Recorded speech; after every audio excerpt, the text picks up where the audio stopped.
What's the deal, my people? You know it is Don Tony Teflon. I'm back at you, another one, and this one is the Kind of Thrones, Game of Thrones, Season 7, motherfucking Q&A. And in this stream, I will answer all questions about the Kind of Thrones, everything that I did on the Kind of Thrones, everyone that I met at a Kind of Thrones, every panel that I was on. I will talk about all that, and I will talk about also anything you have dealing with Season 7, as always. And let me tell you something, people, straight up, this was a hell of a thing to get right now. Let me tell you, I had problems with my camera was fucking up. I had problems with my fucking computer was fucking up. I had my computer started updating itself. I had to wait through all that bullshit. I had to do all this bullshit. So this is kind of like the stream that was motherfucking promised. So first, let me say happy 4th of July to all you Americans out there and everyone else who just enjoys America and enjoys celebrating the 4th of July and likes looking at fireworks and everything else. What up to the people watching, everybody up in the chat? I'm sure we're not going to have as many people as we normally do because it is a holiday. But I figured, hey, maybe some of y'all got to work in the morning. You can't go out, you can't eat, drink all as much, so maybe you came in a little early, and if you did and you came and you chill with me, and I am happy that you are here chilling with me. So let me take a look at the live motherfucking chat real quick. Let me go find that so I can say what up to a couple of people that are out there. Let me pause myself so I can stop looking at myself. I do not like looking at myself. So wait a second. What is this? You don't hear anything? Nobody? Can you hear me or not? Because now I got Renee saying in the chat that she don't hear nothing. Can you hear me? No sound. Can't hear anything. How is this possible? Hold on. Hold on.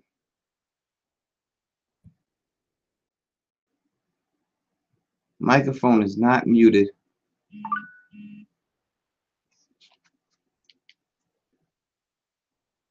Oh, these people, messages. Now, you cannot hear me? Can you hear me or not? I mean, y'all mess with me or what, man? You can hear me. All right, man. All right, man. Don't be playing with me like this, man. You know what I mean? You get me nervous with all this stuff like that. Jesus, Renee, you had your mute on and you over here blaming me? Jesus, girl. God damn it. Anyway, so what up to everybody here in the chat? What up to all y'all? You know what I mean? The drink is in hand, as always. We have the drink in hand. We have the shot glass in hand for all super chat donations. We would take shots for them as long as they are good enough, because I'm not taking 50-cent shots or anything like that. We have the shot glass, and if anything happens to the audio, the quality gets a little staticky, please let me know immediately so I can switch microphones and get that right. All right, so tell me a question you asked me about the con. Let's talk about the con straight off the bat.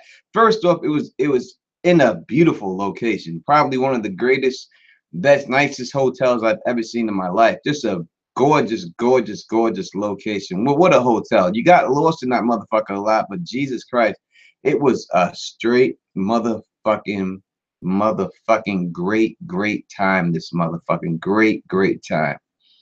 What's going on, Zora Hype? What up to Miriam Mormont? What up to the Secrets of the Citadel? What up to Fernando T? Usually Mo Genie would be joining me right now, but he had to back out and shit. So hopefully, you know, we'll get with Mo Genie on a later date and everything else. We will answer this question is from Sailor Diva Q&A. Did you get laid? We're not answering that question at this particular time. Ask me when I'm drinking. Let's see. What's going on? Give me a question about the con, about anything in the con, and I will answer these questions for you. Where's James of Thrones? Lost. No. All right. So as for the small council, we will be having a small council next Monday, or this upcoming Monday, Game of Thrones channel, 7:00 p.m. Eastern time. So if you're looking for the small council before Game of Thrones, we will all be there. I don't know exactly how many of us will be there. I'm hoping everybody will be there, but Game of Thrones Check his channel. 7 o'clock Eastern time next Monday. We'll be doing that. All right. Is there a question emoji? I don't know. Just put like a Q&A before the question, and I can look, and it's easier for me to see if it says Q&A right there. Pooh Bear with me asks, what was your favorite panel? I would have to say that my favorite panel, I don't know. I like the Crackpot panel, and I like the Stannis panel. I like those a lot. I thought that I did a really good job in all those panels. And listen, you know, first off, before I even get into that, let me say this straight up. There is no Con of Thrones for the Don without you. All right. You guys got the Don to the Con. You went on the GoFundMe. You got me there. So straight up, all loves to you, my peoples that represent House Teflon. And I went there. When I went to the, and you know we're a small channel, and we went there. We went there to represent the house, the family, and let everybody know who we are. And God damn it, they all know who we are now, because we went there and we lit that motherfucker on fire. You know how to Don do. You knew what I was gonna do when I got on them goddamn panels. I didn't hold no punches. I didn't act different. I acted exactly the way you expected me to act, and I brought that motherfucking fire. I brought that funny. And if you look at anyone who was at the panels, who went there and tweeted about him, look at watches on the wall, you look at what they wrote about Tony Teflon and Don, you see I shut that shit down. I shut it down. It's like you know I do. Straight up, we shut that motherfucker down. Now, the Crackpot Corner was great. I love doing the Crackpot Corner, but the Stannis one was, you know, Stannis was great too. I love the Stannis chat. And before let me go, we're going to talk about the Stannis one real quick.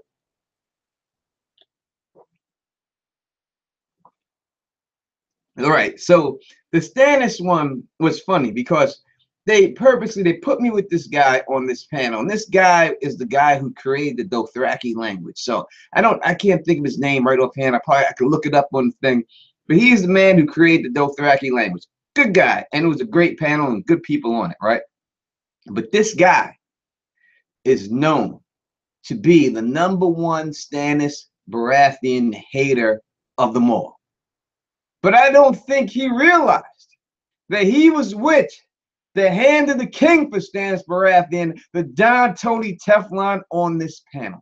And he tried to go in on Stannis, tried to say bad shit about Stannis, tried to say Stannis sucked and yada yada, everything he said, and I Don shut that shit down. I shut it down. I shut it down to the point that when they went back to him and asked him a question, the man said, I have nothing else to say. That's how the Don does. That's what we do. You know, I wasn't going to let anyone get away with that bullshit. And then he came up to me afterwards and he was like, you're very compelling. You're very convincing. You know, I didn't look at Stannis in the way that you had looked at him. But now after you hearing you talk, you have opened my eyes. Not saying I like the guy, but you have opened my eyes somewhat. And that's what the Don is here to do, to open the eyes of people. Let people know what it really is. You know what I mean? Because, you know, my book knowledge, I think sometimes people might see me and thinking, you know what I mean? They see the chain, they see the watch, they see the Yankee hat, they hear the accent, and they're like, this guy, he don't know nothing about these books. He ain't deep in these books. But when you start talking, I start spitting it. Then they're like, oh shit, this dude, son, this cat right here. This cat right here. You know what I mean? And that's basically what happened right there. You know what I mean? I shut that whole shit down. Shut it down. Can't have people doing nothing like that, period. And that's what it is.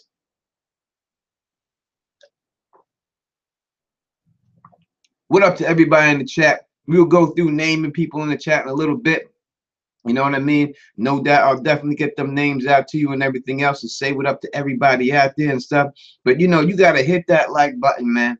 We got to get that like button up because, as you can see, we got people hating, trying to put the thumbs down because they jealous. They jealous, and that's the bottom line. So let's hit that like button so these jealous motherfuckers know that we tight and they can't divide us, and that's the bottom line. So please thumbs up that video and let people know. We should definitely have some more thumbs up than what we're working with right now, people. All right. Now, you know, I ain't here to big up myself or anything like that. You know, I'm not I just feel like the job I did there, I went there. It's nothing like I'm used to being on panels or used to live speaking. It's nothing that I'm used to doing or anything like that. But I think that being on these live streams with y'all and everything else has prepared me in a certain way that I'm able to go out there and do my thing. You know what I mean? I think that's exactly what happened, and that was a situation that went down for most of the part and everything else. So it's pretty much easy for me to go out there and do these things and get everything popping and stuff, you know? So that is the reason why I was able to do all that and do as well as I did on and get everything popping the way y'all know I'm gonna get it popping. Because you know how I do. You know what it's going to be. You know what it is. And that's it. That's the way it went down. All right. T-Baby asks, would you lead a panel next year? I led a panel. I already led. So what happened was the first panel I was on was race in Game of Thrones and dealing with race in Game of Thrones. And I thought that we were going to have like a moderator come on that panel. So when I got there with the people that were on the panel with me, there was no one there to lead it. So we were sitting there. Sir Hunch was on that panel with me at that time, right? So Sir Hunch, I forgot the other guy. I'm gonna have to open up the app so I can get everybody's name. But we were on that panel together, and there was no one to lead it. So we were sitting there and we were waiting around, and all these things were timed. And you basically had about 55 minutes per panel, and it was like while your panel was going on, there was like 5 other panels going on at the same time. So the people there had to pick what they wanted to go see. It wasn't like you were able to see everything. It'd be impossible to go see everything because you had like 5 other panels going on all at the same time. So you had about 50 minutes to get it done. And then they had a person in the back that every counted you down 10 minutes, 5 minutes, it's over, right? So I'm sitting there and we're about 5 minutes into it and we ain't got no moderator there. So I just grabbed the microphone and said, fuck it, we doing a live edition of Teflon TV. Let's get it. And I moderated that whole motherfucking panel. And I thought that, you know, it didn't, that was the first panel I did. Now that panel probably had about 30 to 40 people in it. And it could be a little bit generous there, but I didn't expect it to get a lot because at the same time they scheduled that panel for me was the same time that Ian Ramsey Bolton was doing his panel by himself. So I knew, and the way they had it set up was they had like a big opening ceremony type situation, and then they had him down there during that. And so everyone who was down there for that ceremony and stuff, they stayed right down there and watched his interview. So I didn't expect a lot of people to show, but we still got a lot of people. And who really wants to talk about race when you deal with Game of Thrones? You know what I mean? It's a touchy topic for people.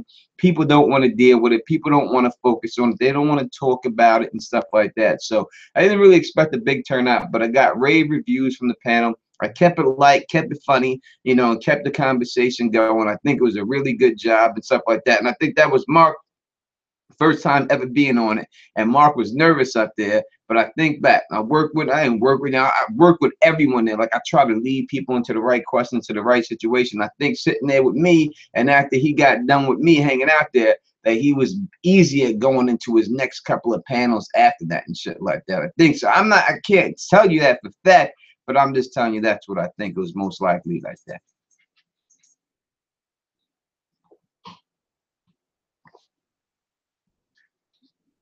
Let's see. So I'm looking over here. I'll talk to you about the people that was there. So let me tell you about the people that I met real quick that was over there. All right. So there's a question here. Let me go to it. How do you feel about the closing ceremony? Well, what they did a production like a acting thing, but it was the same thing they did earlier. So it was okay. I think that next time that they do it, that it will be a much better closing ceremony and stuff like that. They should have put the Don in the closing ceremony and just had me go on stage with the microphone by myself and just let me do a one-man show. I could have pulled that off. They would allow me to do it in front of everybody.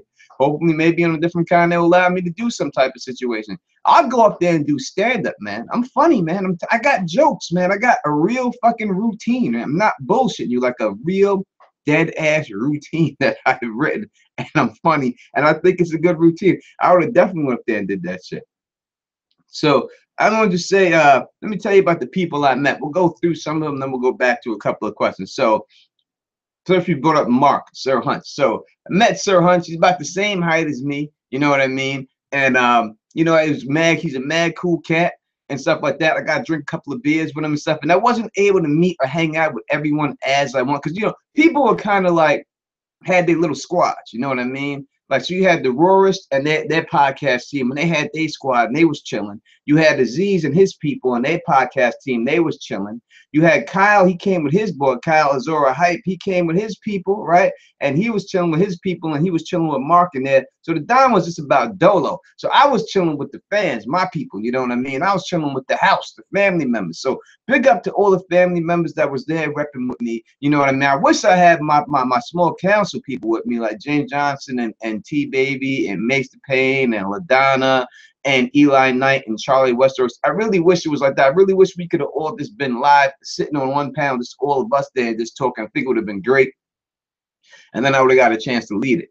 I don't never get a chance to lead the small council or nothing like that, but I would have got a chance to lead it live. I think it would have been a great discussion. Hopefully, I could set that up for the next one. So definitely, Sir Hunch, listen, he's a cool dude, man. You know what I mean? When you're talking about, like, when you're meeting people and stuff like that, and you see these dudes, they cool peoples, man. You know what I mean? He's just a nice guy, all around nice guy. You know what I mean? And it seemed like a cool cat. He was enjoying everything that he was doing there, enjoying being there, enjoying being in the moment. You know what I mean? Just loving life and everything else. So definitely got love for that cat. Definitely, you know what I mean? Happy that to have met him in person and stuff like that.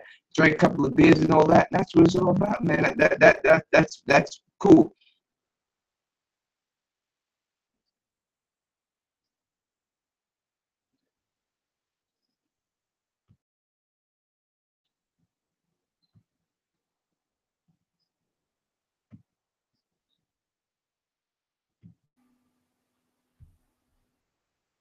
All right, I switched up the mic. Everything should be back to normal.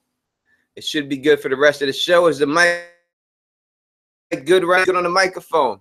Let me hear it right now. We good on the microphone, and I will go on. Are we good on the microphone? All right, so someone asked me, did I get a chance to meet Val? Yes, I got a chance to meet everybody. There's no one there that I didn't meet. No one whatsoever that came there as a YouTuber that I did not get a chance to say a couple of words to. So Val, I didn't get a chance to talk to her a lot. I mean, I said hi to her. I had a, a couple of words like blah, blah, blah, blah, blah, like small talk, but I wasn't like buddy with her, hanging with her, chilling with her. You know what I mean? It's like Tony Teflon the Don. I'm not that dude who's just like, I'm not that dude who's just chilling with everybody in a circle and people and dancing around everybody. That's not me. I'm more of a laid back dude in the cut. So you got to be more approachable to me, like talk to me. And seemed like she was very shy. So if you're shy, and I'm not going to speak to you unless you're really talking to me, until I feel like you're trying to maintain a conversation with me. Like, I'll say what up to you, but until I feel like you're really trying to just keep talking, then I'm not. So she was kind of shy person, so it just didn't click like that. You know what I mean? I think the wave like that, it was nothing, no ill will. I was happy to see her and everything else, and she's a mad cool chick. I will tell her that she's dumb small. She's like 4'10", 4'11", you know, dumb small, dumb skinny. About she is like a supermodel skinny. She's like that. Like she could, if she was taller, she could walk the runway. You know what I mean? That's what she is. Very cute, very cute. Voice sounds exactly like it does in the goddamn right when you hear her on YouTube and stuff like that. Very cute girl, very nice, happy girl, and everything else. She was mad cool, happy to meet her and stuff. Are you able to post your panels? I know Sir Hunch is having issues. I didn't record one panel that I did. Nothing. I didn't record. I didn't go down there with stuff planned on recording anything. I just went down. I didn't know how anything was going to turn out. I just went down there to wing it. And that was it. And just so happens that I got rave reviews, and every panel I was on, if you check the app, got like 5 stars from everyone, like 20 different people, 30 different people watching these things, and they all gave me every panel I was on 5 stars. So if I knew it was going to turn out like that, I probably would have recorded. But I didn't know. So I just went out there to winging it. So I didn't have anything in mind taped. So if anyone taped it, they do. Maybe it's out there. Maybe it's not. I'm not sure. But that's just the way it is. Were you surprised at the amount of Summer Islanders in there? Let me tell you something about the black people in the motherfucking house representing. Finally, I was at a place where I had some black people represent. Now, I'm not going to say anything. Now, the other con that I went to in Virginia, the last one, Song of Ice and Fire con, it was a good con. It was a real good time and everything else. And I had a great time in there, no doubt. But the one thing I will say, if I had to change anything, is that I would have rather, without a doubt, I would have rather there been some more black people up in there. As a black person, you know what I mean? I don't like being the only black person in the spot.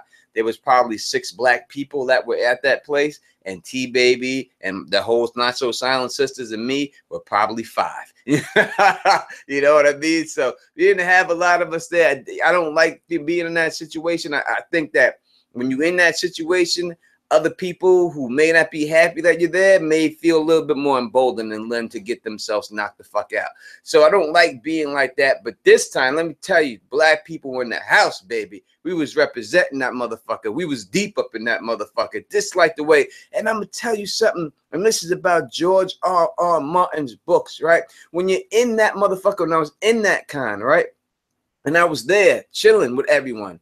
No one gave a fuck about what color you were. No one gave a fuck about what religion you were. No one gave a fuck if you were a man or a woman, unless you were a hot one and a hot dude and people wanted to get with you. But no one cared about none. The only people cared about was what you knew about the books, what you felt about the books or the TV show, how your costumes looked, and everything else. That's what it was all about. And that's what this book series is. I tell people all the time, you got to think about it, people. I'm a kid from the streets of Queens, New York. You know what I mean? Straight up, bro. That's what it is. I talked to James Johnson, LaDonna.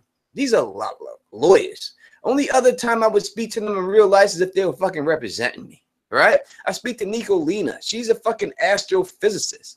You know what I mean? I would never have an opportunity to speak with these people. I don't even think they give me the time of day to speak to them in real life if it wasn't for this book series. And that's, to me, what the beauty of this book series truly is.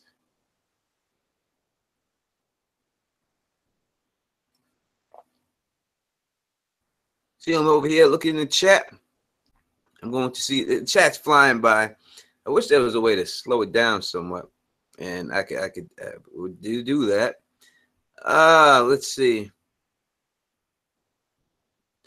The guy dressed like Jon Snow looked really good. Yeah, there were a lot of great costumes there. The thing about the guy dressed like Jon Snow is he just looked like Jon Snow. His face, you know what I mean? So all he had to do was put the clothes on and stuff. He was really short too, that guy. He's probably about 5'6.5", 5'7". It may not show in the pictures and stuff, but he was a short little dude, you know what I mean? I actually asked him straight up that since this show has came out, has it helped your sex life? And he said yes. I think he's going to the college for some I think he's going for like psychiatry or something like that. I was telling him. Let's see what else.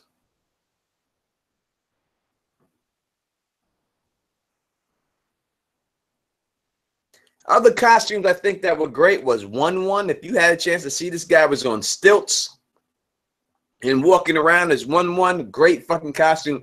The Night's fucking King looked exactly like the Night's King. Exactly. You would have thought you were talking to the Night's King on the TV show. That's how good his costume was. There was a bunch of Daenerys's there in every shape and size that you could see. It was great. There was a bunch of a billion people up in that motherfucker dressed as Lyanna. Lyanna, it was like whoever was Lyanna, they had this chick, one person, you know, you had Lyanna with one little piece of blood on her, and you had Lyanna that looked like she got axe murdered with all the blood that was on her. Like, Jesus Christ, it's the blood that was on these people's costumes. Looked like like she was a goddamn butcher. Like she just came from work the way they splattered the blood all over them. Like, God damn, girl, what the hell came out of you to have that much blood coming out of you? Shit. It was crazy.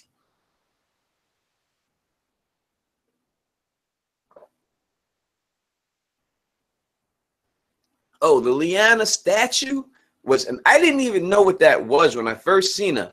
I was like, this stone-ass chick, what's she walking around here with the goddamn candle in her hand?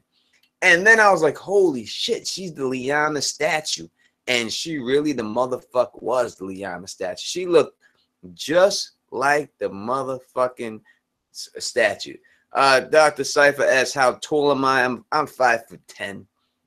That's how tall I am. But that statue costume was amazing. I had pictures on Teflon TV. I also put them in Throne Life, the pictures that I took and stuff. So you could definitely take a look at those pictures and see it and stuff. I would just advise you to go to Android and download the Con of Thrones app. You can still download the app. It's still active. You don't have to have gone to be a part of the app. You can go there. People are still posting pictures. People are still have all this stuff up there, and you can see it all. So download that app. And also, you know, you got the Amino app. We got Game of Thrones season starting. You can also get on that Amino app and chat. There's a lot of people posting a lot of stuff from the con on the Amino app. It's a good way to stay in contact with people, and they ain't paying me to say this. I'm just saying this motherfucker right now. Were there food, drink standards, or just restaurants? There was a lot of good, great restaurants in that fucking hotel. That hotel was like a mall. It had like basically a whole mall. It was like a resort. It was huge. It wasn't just like a hotel. It was a huge complex. It was like you were on an estate. You know what I mean? So it was just a huge situation. So you had anything you needed on there. Anything.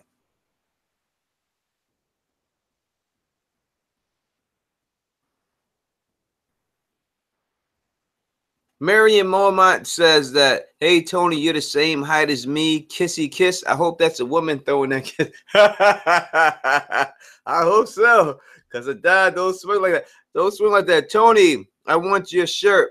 We pull the strings. Can you get me one? From Jessica Lodson. I actually have shirts that say we pull the strings. I have them. And I got them from my queen, Queen Strata. Actually made some up for me, brought them down to the con, and I wore them when I was up there. So I actually have some We Pulled the String shirts, but I don't have enough to give away. I gave Z's from History of Westeros. I gave him one because I had 3. I had 2. I had to keep them both for myself. But I'm going to look into getting T-shirts made so we can get y'all some T-shirts made. And I'm also going to look into getting some T-shirts, some female, straight female T-shirts. So if you have them big old bitties, y'all can put them up there and rub them up against Tony Teflon. What up to the queen of the small council, LaDonna Louise is in the building. Let's see. Was there any Rhaegar? Was there any Rhaegar? I mean, Rhaegar, the most cosplay I would say was, it's a lot. It was different. I would say a lot. There was a lot of Rhaegars. There was a lot of women there, guys. There were a lot of women there. A lot of Lyanna Starks. A lot of Lyanna Starks. Hey, Lyanna Stark, I would say Lyanna Stark was the most popular costume there. And Daenerys, obviously. Those two were the most popular. There was Khal Drogo up in that motherfucker.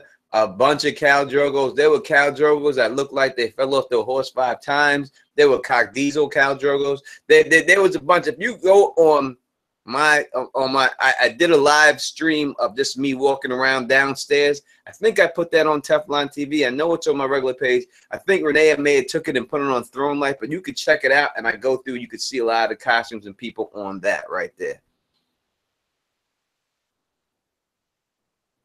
Did I see her talk to Melisandre? She was not there. She did not show up. Melisandre wasn't there. I actually ate dinner, so I was going to leave and stuff. And when I was about to leave, Aziz and the dude who does it with the beard, I think his name is Sean, they were walking by me. He was like, yo, we're going to dinner. You want to come? Like that. And I was thinking about it. He's like, come on, you want to go? And I said, all right. And I went to dinner with him. And when I went to dinner with him, we sat at the table and we actually ate dinner with sat right at the table with us with the chick who played Liza Aaron. She sat at the table, ate dinner with her, and both princesses, Marcella Baratheon and Shireen Baratheon, ate dinner with all of them. They were all sitting there at the same table with us, asked them a bunch of questions. And I'm gonna tell you straight up that chick's accent, who plays fucking Liza Aaron, is so thick. She has the thickest Scottish accent I ever heard in my life. Barely could understand. I don't know how she was able to fucking keep that down and stuff like that. But she told the story. She's a very skinny woman too, and she told the story that when she was getting Robin, and she had the boob thing for Robin Aaron sucking a tit. She said she sent a picture to her boyfriend. Her boyfriend was like, bring that shit home with you tonight. Straight up, but I got to eat dinner with them, you know what I mean, and show with them. I didn't take any pictures with any celebrities. I don't do that. I'm not into celebrity pictures like that. I don't care about that. The only people I take pictures with is boxers.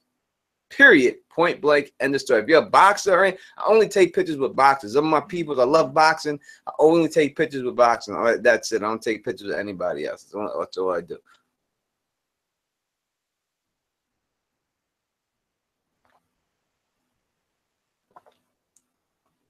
All right. Should T Baby be the first pregame show? Yeah, P Baby will be on the first pregame show. Of course, I'll have the whole small council on there. Pregame show, you know what that is. Right before Game of Thrones starts, we will be doing a pregame show like I do every year. This year, the first one's going to start at 5:30 to 8:30, and then from then on, it'll be 6:30 to 8:30. We'll have different people from Game of Thrones channel. They come on for half an hour with the Don. We talk about the upcoming episode, and I'm also going to have people from this new group that joined me. I'm going to try to get them on there, a couple of them one here and there and stuff like that, and keep that moving. And that's how we're going to get it.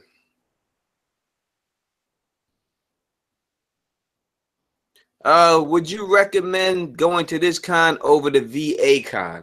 I'm not going to say anything like that because it's not kosher for me to say anything like that. I'm just going to say that it's two different experiences. So I'm not going to recommend one over the other.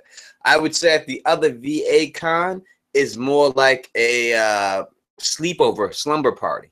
That's the best way I would describe that. That's more like a slumber party. This is more like a con, like Comic-Con. So if you're trying to have a slumber party with people, I would go to that one. If you're trying to go to a con like Comic-Con, then I would go to this one. But that's the difference in them. You got the She-Wolves of Winterfell in the motherfucking house. Do you plan on going to the New York Comic-Con? You know, my sister works at the Jacob Javits Center and stuff, so I do have the access there. I will see what I can do. I don't like being, even though I'm from Queens and I'm around a lot of people, I don't like being around a lot of people in tight places. You know what I mean? Because I've been in places where shit's jumped off, and I just don't like it. So it gets really busy, so I don't know if I will be. But we'll see what happens.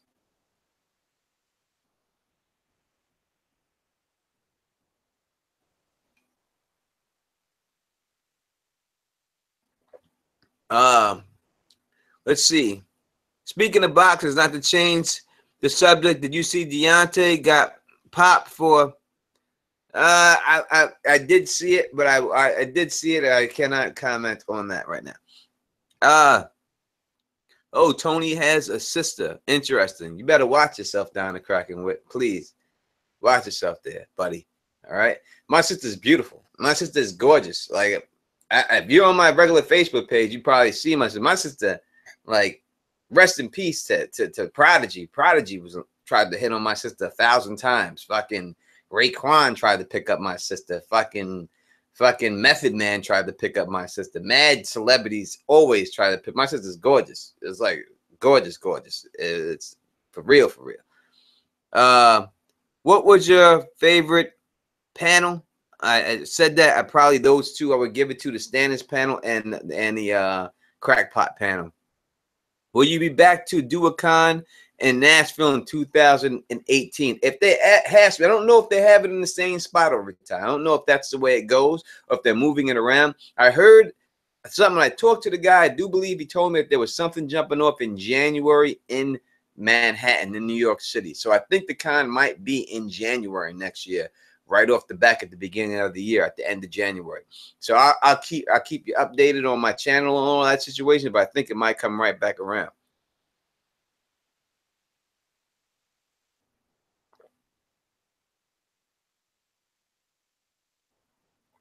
What down the Cracking Wit asks, what was your favorite crackpot that got brought up? I mean, I don't really have a favorite crackpot theory that was there. I mean, I bashed every one of them. Anyone, I wish y'all could see the tape. You'll see if anyone came up there with some stupid stuff, I had to let them know. I remember somebody came up there and he was saying something like, he said something like, he was bringing all these people aren't dead. He kept saying that all the people that are already killed aren't really dead, that they're still alive. And he was like, blah, blah, blah, still alive. And Ned Stark is still alive. And this person's still alive. And this person's still alive. And I just grabbed the microphone and said, yes. And I also seen Tupac walking downstairs too, sir. Like that. Which got a big ovation, a lot of laughs and stuff like that. And there all that good situation. Like, I'm getting hit on my thing right now, but I cannot respond because obviously I'm doing this live. So I hear, I see your whole situation going down there. I just cannot really get back to you on that right now and stuff like that. But yeah, he tried to say that, so I had to say, I got a lot of laughs on a lot of different things that I said and stuff like that. But yeah, had to straighten him out on that one. That was a little bit crazy. He did bring up the whole Mance Rayder being Arthur Dayne, being this person, being that person. Shitting on that theory too. Got through all that situation and all that, you know what I mean? So beat that. The best part for you at the con, you know, I just think I can't really give a best part, you know what I mean? I would have to say that the panels, when I was on the panels, that was the best part of me. Really, in all honesty, I'd say the best thing about the whole con was meeting people that knew who I was. People kept coming up to me, wanting to take pictures with me, wanting me to sign shit. I was taking pictures with everyone, signing shit like I was somebody. And people just telling me that they have respect for me, buying me drinks and buying me this and hanging out with me and all that. That was the best part. Just chilling with the people, you know what I mean? Hanging out with everyone and all that good situation. You know, I had a lot of fun just getting loved, you know, people showing me love and all that. So makes everything that I do here worthwhile. I will say this, that dude who does the Bat Productions, if you don't know him, please check out his channel. That's a cool motherfucker. Hung with him for a little while, had a lot in common with him, chill with him, talk to him and stuff like that. Mad cool cat. We're gonna do some work together. We already got this, we already talked about that. We're gonna get something going right there. But I'm gonna tell you the person that I got along with the most out of everybody there, the dude that I got along with the most. I will answer this question and I'll come back to that. I have a New York question. How do you guys decide if you're going to be a Yankee, Mets, or Giants, or Jets fan? Just curious. It doesn't seem like one supports the other. Well, it really goes by the location of where you live. You know what I mean? If you're from Queens, you're usually a Mets and Jets fan because the Jets used to play in Shea Stadium. So usually it goes like that. If you're the Bronx, you usually go with the Yankees. You know what I mean? That's the way it goes. Bronx and Brooklyn dudes are more Yankees and Giants fans. That's really the way it breaks down. I'm from Queens, and I wear the Yankee hat, but I'm also a Mets fan. I don't go against the Mets. I love the Mets. I'm a Jets fan more than a Giants fan. I like the Giants too. I won't cheer against the Giants unless they play the Jets. You know what I mean? And I won't cheer against the Mets and the Yankees if they play. It's really, I go with the Yankees most of the time. But if it's like the Yankees and the Mets, like the Yankees won a World Series and the Mets haven't won one, I would go with the Mets to win one because my Queens people, all my friends are Mets fans, so they need that. You know what I mean? All right, so the dude I was coolest with out of all the people in there, like I was just cool. I sat and I talked to him the longest out of all the YouTubers was the dude who does the videos with Smokescreen. I'm drinking right now. He got me not forgetting his name and stuff like that. But dude who did with the tie-dye shirts, that cat right there, who does all the videos with Smokescreen, that's my motherfucking man, 50 fucking grand right there. That's my man, son, for real, for real. That dude, me and him, hit it the fuck off. Like, that's my dude, you know what I mean? That is my motherfucking dude, James. That is my fucking dude, son. That's my boy right there. We hanging out. He coming up. We gonna chill and everything like that. That's my man, son. Me and him hit it off. I got more in common with him than anybody in that motherfucker, man. You know what I mean? So me and that cat, we definitely getting it popping. There's no doubt about it. That's my motherfucking guy right there.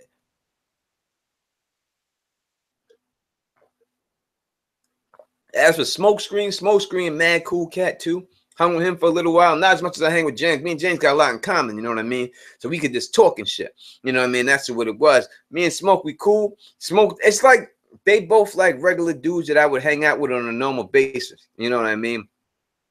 Smokescreen about fucking 6'3", you know what I mean? 6'3.5" and shit. You may not see that when you're sitting down and everything else, but Smokescreen about 6'3.5", man. He a tall cat.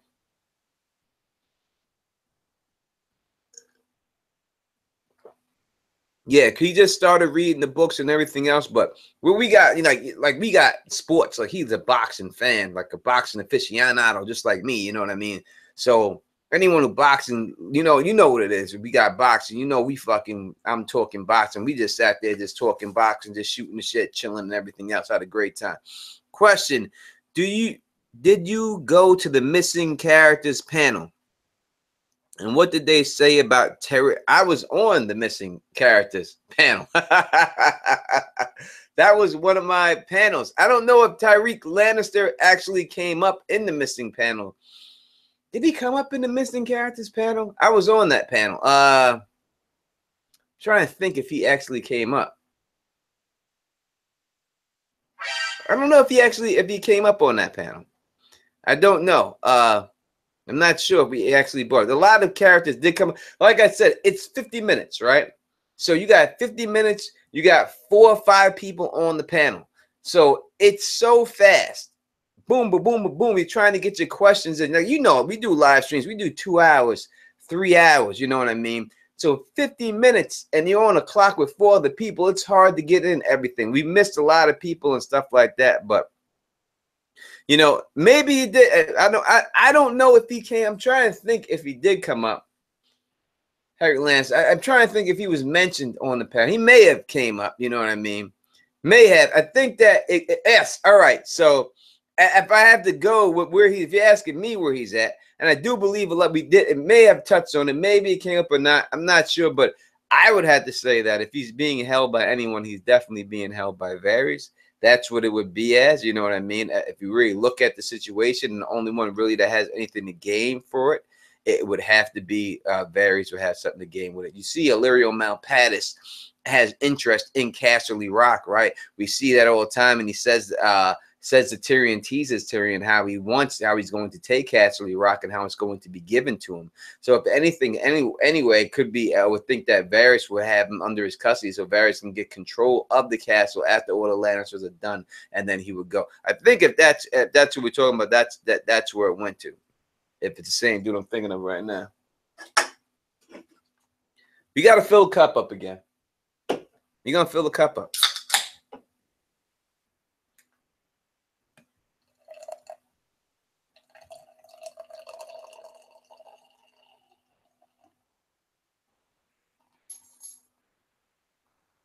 The funniest thing that happened. The funniest thing that happened. I don't know. You're asking me to say stuff like that. A lot of funny things happen when I set it off. So I'm not gonna toot my own horn here. You'd have to ask other people that and stuff like that. So yeah, but I think I did a pretty good job on them panels and stuff like that. Can't really can't get on that. Peace out to my boy, the boy one.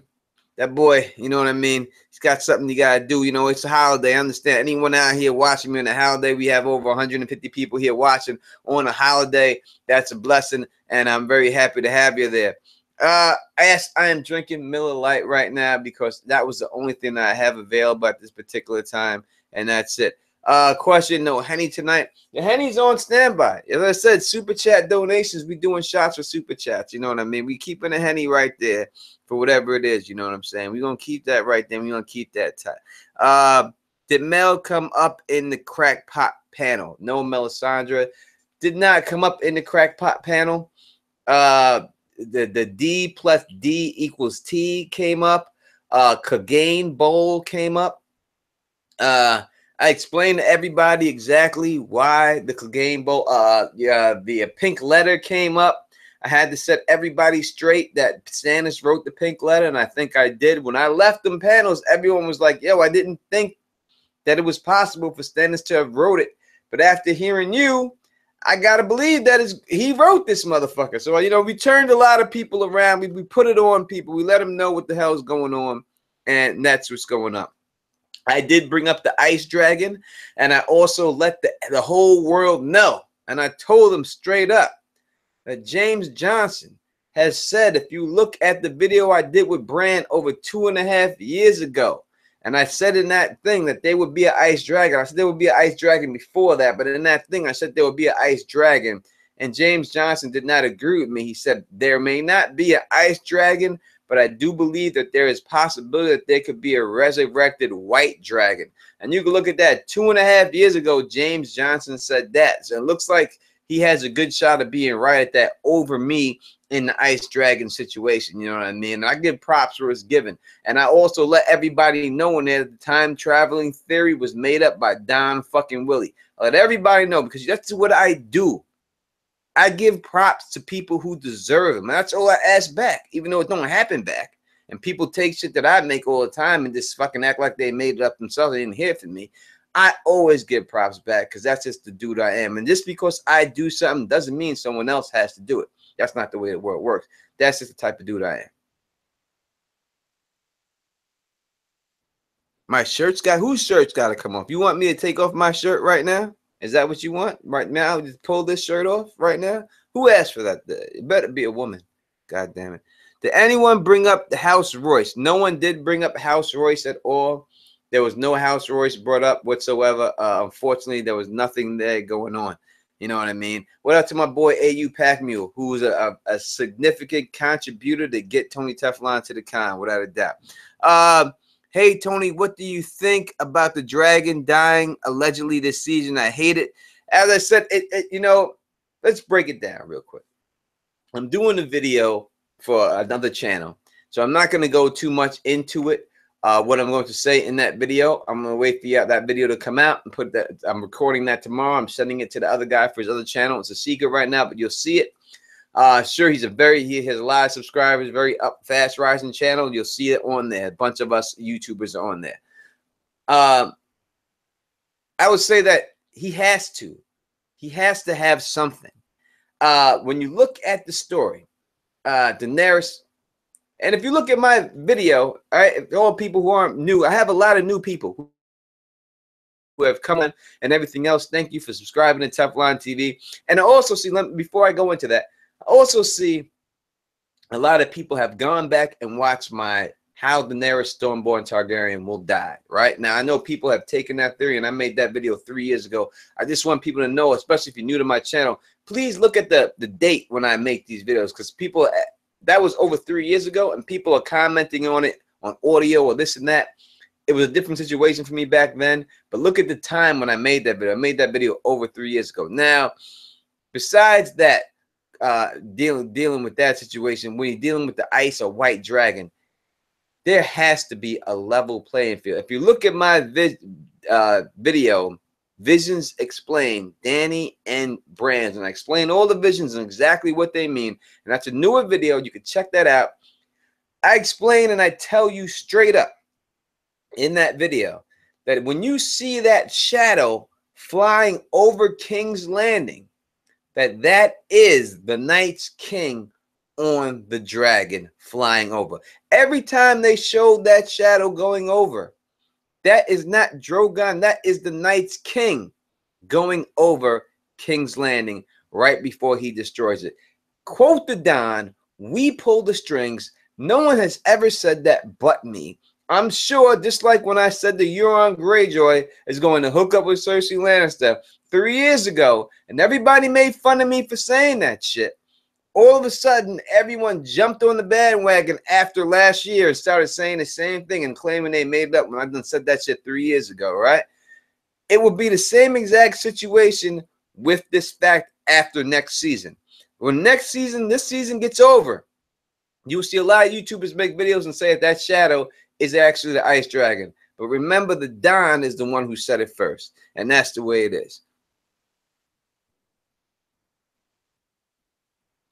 Yes, I also did say that Euron will ride a dragon to casually rock. I do believe Euron will ride a dragon. So when it's all said and done, when you look at the 3 heads of the dragon, I should just do a video on it and everything else. But we're looking at the 3 heads of the dragon. We're looking at 3 people riding the dragons.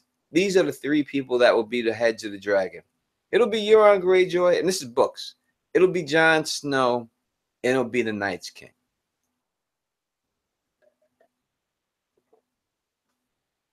Moni G, happy 4th of July, Tony. Happy 4th of July to you too, Moni G.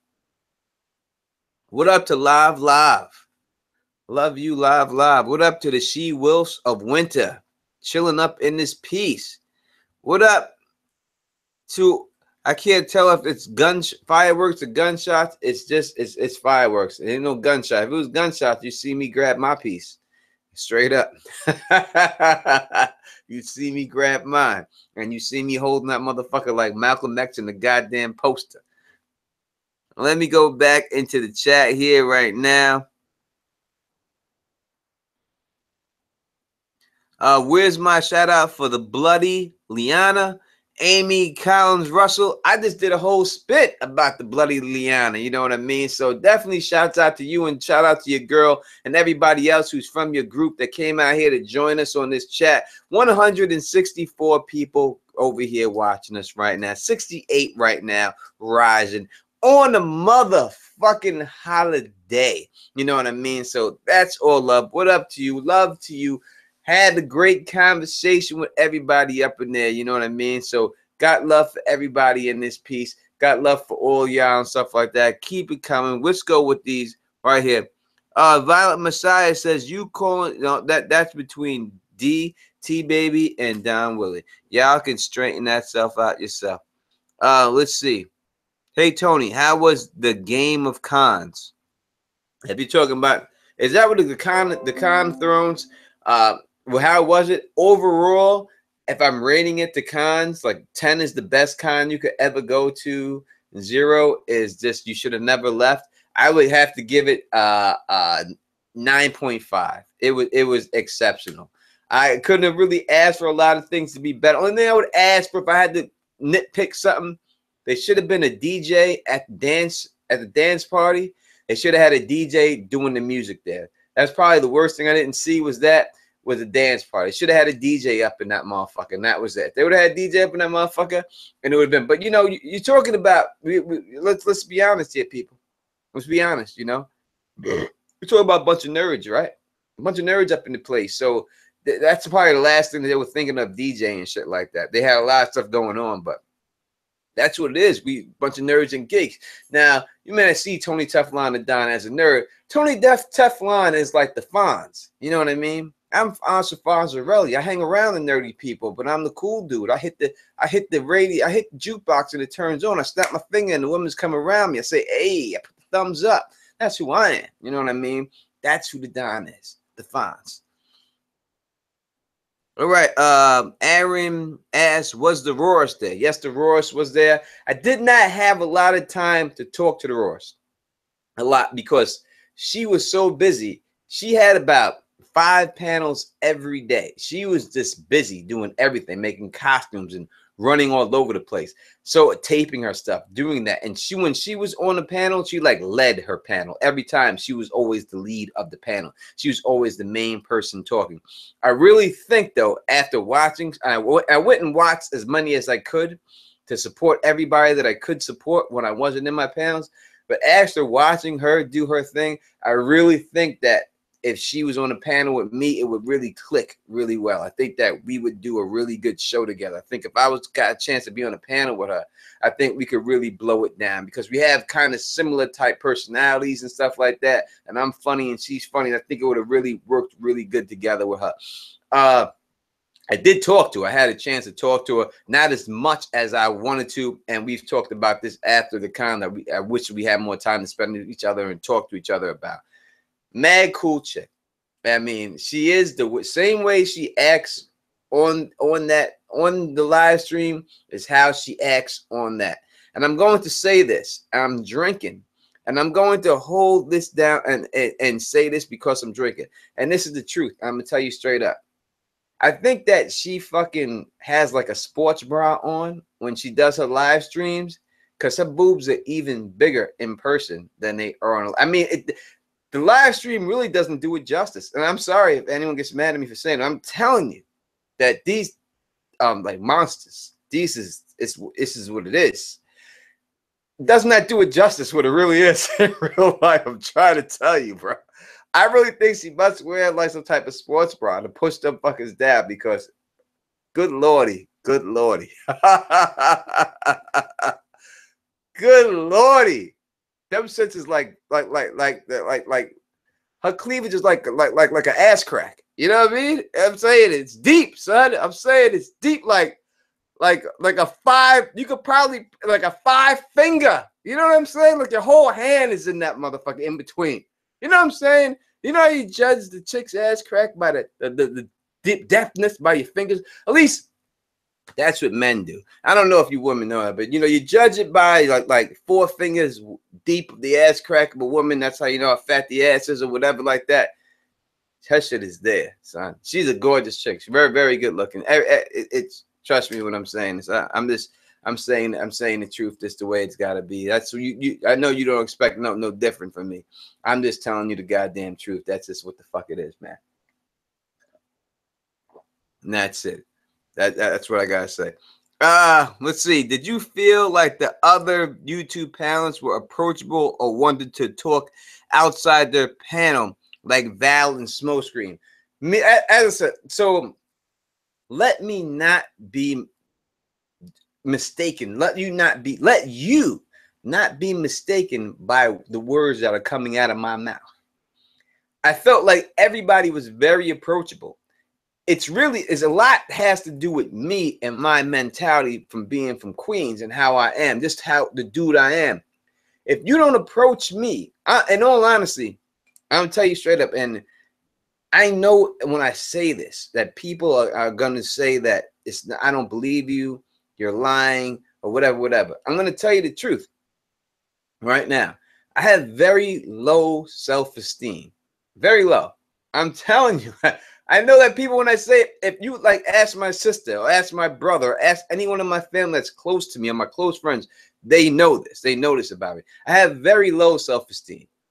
That's why I have to be the way I am. Like if my shit ain't perfect, if my shit ain't right, if my shirt ain't fucking ironed, if my hat ain't sitting right, if it's off crooked to the side, I am very self-conscious about all that stuff. I'll change my outfit 100 times. Look in the mirror at it and it'll look good. Go back, it'll look bad to me for some reason. Change it. I have very low self-esteem, so I don't approach people. You know what I mean? I'm always on alert. I'm from Queens, New York. I'm always thinking people are scheming. I'm always thinking people are on some other shit. You know what I mean? So it's hard for me. So if you don't approach me to the point where I feel like you coming at me like trying to hold the conversation, keep talking to me, I don't approach you back like that. Like I got along with the dude from Smokescreen's channel, my man, the tie-dye dude, called him Superstar Billy Graham, right? My man, me and him got along because we got boxing to talk about. So it was just boxing. We just talking and we talking. Boom. Me and Smokescreen got along really good because we was talking, and he was a dude and we could talk. But that's like I said with the Val thing, she's a very shy girl. I'm telling you, she's a shy girl. So when I came to her, hey Val, hi Tony, how you doing? How you doing? I'm doing good. How are you? You know, it kind of stopped after that because we really don't have a lot to talk about after that. So yes, there were people. I thought that every YouTuber that was there was very approachable. But I'm saying if you said those 2 names specifically, so maybe something that I said threw you off thinking that she wasn't. She was very approachable. I'm sure if you were a regular fan and you just walked, oh, I love your channel, blah, blah, blah, blah. I'm not that dude. I can't go up to people and just run that game. You know what I mean? So it's like me and the Roors, we talked for a while. We had a long conversation and stuff like that while we able, because we got a lot. I got more in common with her than I would from this little girl. You know what I mean? And stuff like that. So really didn't have a lot to talk to her about and anything like that. You know what I mean? So I didn't really talk to her a lot. I talked to Smokescreen a lot, but I talked to his peoples the most out of anyone in the car. I spoke to that cat the most. I said, me and him is hanging. It's a done deal. It's a wrap. Like me and him is we that's my boy. We going places. Like we gonna go to a boxing match together. We hanging. Like there's a boxing match that comes out in North Carolina and someone fights there, or if Deontay is fighting again in Alabama and I get tickets, I'm gonna take him. And me and this dude is chilling. It's my man, you know what I mean? Straight up. And that's the way it's going down. So everyone else was very approachable. You know, who else? Kyle was there. Zora Hype. He was there with his people. And I met him. Very nice guy. Very, very cool kid. You know what I mean? I had a lot of time. I didn't have as much time to speak to him as much as I would like to, but he was doing his thing, taping all this and vlogging. He had his news press pen, so he was moving around. So I didn't have a lot of time just to stand there and sit and chat with him. But the time that I did get to chat with him, I was cool with him. Like a lot of people, they all chill with each other like on a nighttime stay. I had shit to do in a hotel, so I didn't really I had my own thing to do. You know what I mean? So I had time to hang with people like that. I wish I did. I have my own shit jumping off, you know what I mean? Because I'm in there, I'm in a different state. The things I got to do, I was in my hotel doing what I had to do, you know what I mean? They was out there hanging with each other, but I had my own stuff jumping off, you know what I mean? I'm a dime, baby. So I had to handle my business while they handled their business.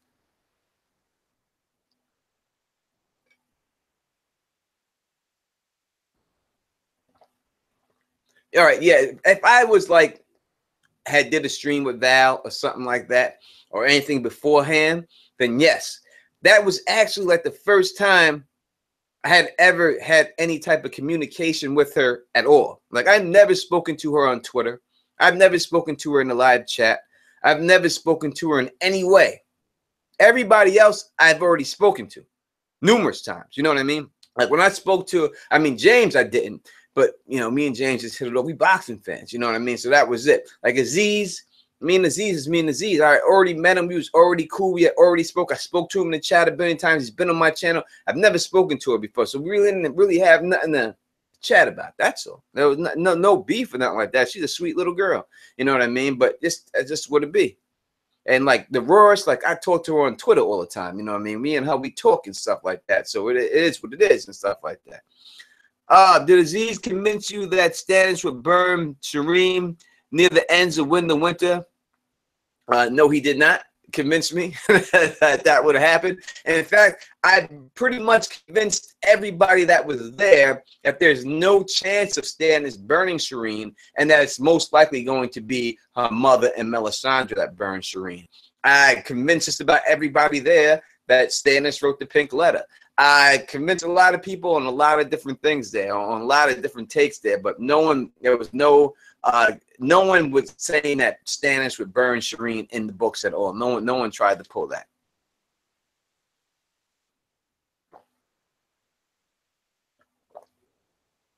Let's see. Let's see. Someone says we got questions here. Sir Hunch says we disagreed on the race panel on a few things. Yes, we did. Listen, when you deal with situations on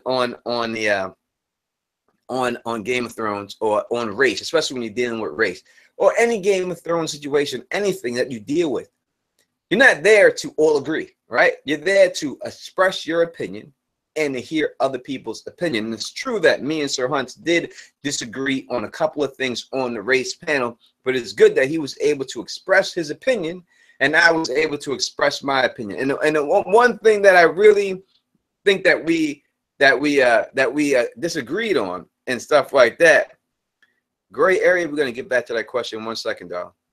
So the one thing that we did disagree on, me and Sir Hunch, was this. Is basically that, and I don't really think it was a disagreement. I just think that, and if I'm wrong, he's in the chat right now. He could say something right now. Only thing I would say that we disagreed on was, I don't think we really disagreed. I kind of think that he misspoke a little bit. You know what I mean? So what I was saying in the race panel was that you have to see race, right? You see race. When you see someone and you meet someone and whatever, the first thing you see is race. And he was saying that he doesn't see race whatsoever. When he sees people, he don't see race. And then I said that's a lie. All right. Now, I think that when you look at a person, the first two things you see is gender and race. And I think you have to be honest about that. Now, I understand what he was trying to say. But I think he was more likely going on, he doesn't judge people. He would never judge anyone on their race. But I was specifically saying that when you see someone with your eyes, your physical eyes, and you look and you see someone, the first thing you see is race. There's no way not to see that. You have to see that. I mean, unless you're colorblind or something, there's no way around that. You have to see race. You have to see gender. So I think it was more of a situation like that, was more on the top. And I think that he just didn't maybe not understood the way I was saying it, or maybe just didn't get the way I was saying or something. But I think it was more like that than more of a thing. But you have to agree. I don't think anyone, if you're being totally honest about race and you want to discuss and have a good conversation how to make things better or how things stand, there's no way to say that when you see a human being, the first thing you don't see is race. It's no way around that. Of course you do. That's it. It doesn't, maybe it doesn't sound good to say, but that's the truth. You have to. If I see someone, he's Asian, I know he's Asian, I know it's the Asian woman. And by seeing that person as an Asian woman, if you have never met an Asian woman before, your mind self-consciously is going back and exploring all the things you may have heard about Asians and women. And you may predetermine stuff. Now, it's hard not to, and I know people don't, but it's the truth. And that's exactly the way it goes down. There's no way around it. And I told this story at the con, and I'll tell it right now for you here on the stream real quick. So back in the day, when I came upstate a long time ago, when I was like 14 years old, 13 years old, I was at this guy's house. And I was there, and I was in his basement hanging out. And his little sister had came downstairs, and she looked at me. And when she looked at me, she stopped, and her whole face just went like that. And she ran back upstairs. And then the dude looked at me and said, "What did you do to my sister?" And I was like, "Motherfucker, I didn't do nothing. Look at you. You're sitting right next to me. What the fuck you think I did? I'm right here." And then the mother came downstairs holding the sister's hand, and she started laughing. And they were laughing. I was like, "What's so funny?" And she goes, "Oh, my daughter just ran upstairs and was like, 'Mommy, come downstairs quick. Cosby's downstairs. Cosby's downstairs. Cosby, quick. Cosby's in our basement.'" And I'm saying that little girl who had not a judgmental bone in her body, she's a baby girl. The only thing she could associate with me, because she never seen a black person in her life in person before, was Bill Cosby, because she's seen my skin color and she's seen that guy was the same skin color on TV, and she called me Cosby. She had nothing else to call me. And I'm saying that is what it is. That's what I'm saying. That's what happens. So you judge people like that. And when you have shows like Cosby, which was great at the time because at least it put black people in a good light. But when you have shows like Cops, what if that girl only watched Cops? And the only black people that she ever seen were getting arrested all the time. And then she see me in her basement. She wouldn't have thought of me as Cosby. She would have thought of me as one of those criminals on Cops. And that's what I'm saying. That's what I mean by you see race. There's no way to say that you don't. It's impossible. You have to. And that's what I'm talking about. And that's what I meant when I was saying that at that panel. And I tried to express my opinion there, but in all honesty, that's what it is. Now, I did see a question or something here from the subscriber of the Gray Area, and please, condolences go out to the Gray Area's family. I'm sorry that you have to go through what you are going through, but my prayers are with you and your family. And I just say, keep your head up, girl, and keep moving and keep doing what you do. You know what I mean? She said something, but I'm going to, well, Todd, I hear you saying Bill Cosby is a bad person. He wasn't a bad person back then. Or at least no one knew he was a bad person back then. That also leads into a whole different situation. Bill Cosby was doing bad things. If he was doing those things, I'm not saying that he was or he wasn't. We don't know. But I'm saying it's a time. And I brought this up. You may have heard me say this. I brought these up before, and I've said this, right? If you looked at that movie Animal House that came out in the 80s, and John Belushi is with a girl who's passed out on the floor. Look at the movie. I'm not making this up. He gets an angel, comes on his shoulder and says, "Leave her alone." And then the devil comes on his other shoulder and says, "No, just fuck her, just fuck her, just fuck her," while this girl is passed out. That was on a major comedy hit. That was a scene that people died laughing at. So when you look at the 80s and the early 80s back then, that was acceptable to have sex with a woman while she was passed out. It wasn't looked at as rape. Now, is it rape? Yes. It's 100% rape. But at that time, it wasn't looked at the same exact way. You know, so you have to look at times why people act certain ways. You know what I mean? I'm not trying to take away from anything that he did or may have did or thing that anyone has did. But it was just a more acceptable to men at that time. It was just a more acceptable thing. You know what I'm saying? And that's the generation where he was at. So it's wrong if he did it, or wrong for anyone to do that. And if it happened to my daughter or anyone else, but I would kill you. I would kill you dead. I'd kill you fucking dead. Know it. You'd rather go to jail because at least you'd be safe there. I'll kill you dead. And I'll call the cops and tell them I just killed this motherfucker. Come get me. Please. Come get me. Straight up. And I do it for any one of y'all kids. I do it for anybody's kid. Anybody's kid. I'll go to jail for the rest of my life. Straight up. For anybody's little girl on this planet, if anyone tried to molest them, I will kill anybody. For anyone. It was in my presence and I see it. You're a dead man. You are a fucking dead man. Straight up. Let that be known. You know what I mean? That's just who the fuck I am. But you have to look at the situations and the times that things took place. So it's hard to judge unless you can. You know what I mean? And that's all I'm saying about it. And that's it.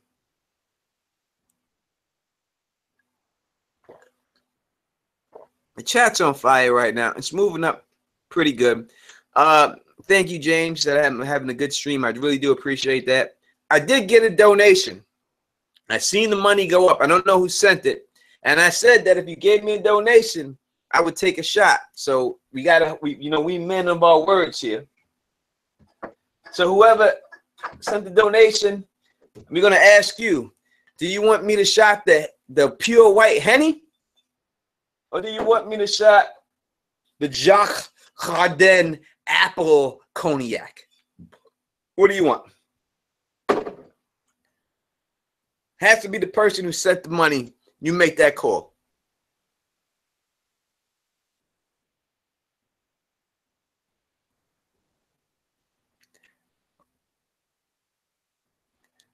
Oh, we got a celebrity in the building. We got a couple celebrities. We got Smokescreen up in the motherfucking house. You know what I mean? He chilling with us and stuff like that. As I said, Smokescreen, a great guy. Had a great conversation with him. Had great talks with him and stuff like that. He had his own booth out there. His boy James, me and James. James is my motherfucker, boy. That's my dude, son. That's my dude, son. I'm about to kidnap James. You're gonna see James toasting my shit with me instead of Smokescreen. He may be rocking the House Teflon shirt in a second. You know what I mean? It might be going on. He chose the apple. Is that what it is? I trust the one true David Adams. You know what I mean? So we're gonna take it on the apple now.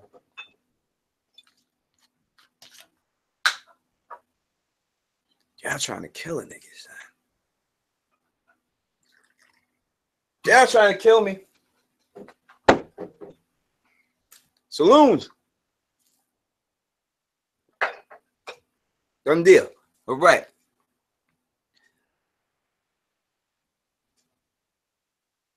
Nah, me and James is my man. I'm saying me, James is my man, son. That's my dude, son. That's my dude. Like Smokescreen, like if I was chilling, like me, Smoke, and James, it's like me chilling with my people in Queens. Even though they got accents, you know, from North Carolina and all that, they act just like my people from Queens. You know what I mean? They act just like my people. And I know that, listen, you may hear like I'm from Queens or something like that. I didn't grow up in the projects in Queens. Like I was there in the projects. I was born in the projects and I stayed there for a number of years. My father got put into the electrical union. We moved to an upper middle class neighborhood. And my mother was a registered nurse. My father was an electrician. So we had dough. So we moved to a good neighborhood, Kew Gardens, which is now considered Fresh Meadows, part of Queens. It was basically all Jewish neighborhood. So a lot of my friends are Jewish white dudes. You know what I mean? So don't think like people always thinking. Now, don't think my neighborhood is soft by any means. It's not. Dudes is rugged out there, man, because we do have a project, Promenade Projects, that's right outside of where I grew up in my co-ops. It's called Leicester. And then right outside that is Promenade.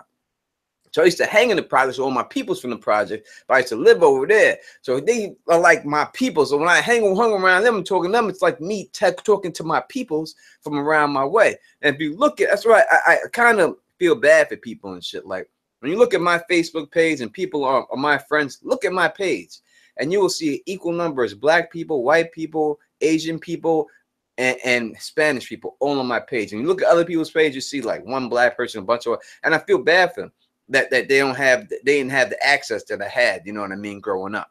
I'm so grateful and so lucky that I grew up where I grew up and I'm able to have the access and be around all these cultures and everything else my whole life and stuff like that. But that's where it's when I hang with them dudes, that's the way it feels. It's like I feel like I'm just hanging in Queens with my peoples at the bar and shit. Because they cool people like that. Y'all got me grabbing the bottle. I'm over here grabbing this motherfucker right here. And that's it. Your mom's family's from Rockaway. I lived in Rockaway. My grandmother lived in Rockaway. I lived in Rockaway on Beach 25, right? That was where I lived over there. I lived over there for a year, and I bounced. My grandmother lived all the way up by Rye Playland and shit. My aunt was killed in Rye Playland. My aunt got shot and killed by her boyfriend when he tried to leave her in Rye Playland over there in Rockaway. That's why I'm really a strong advocate for no domestic violence or anything like that, because my aunt lost her life from a man who said, if I can't have you, no one else can, and killed her. You know what I mean? So that's why I'm so always I don't have that. I can't play that.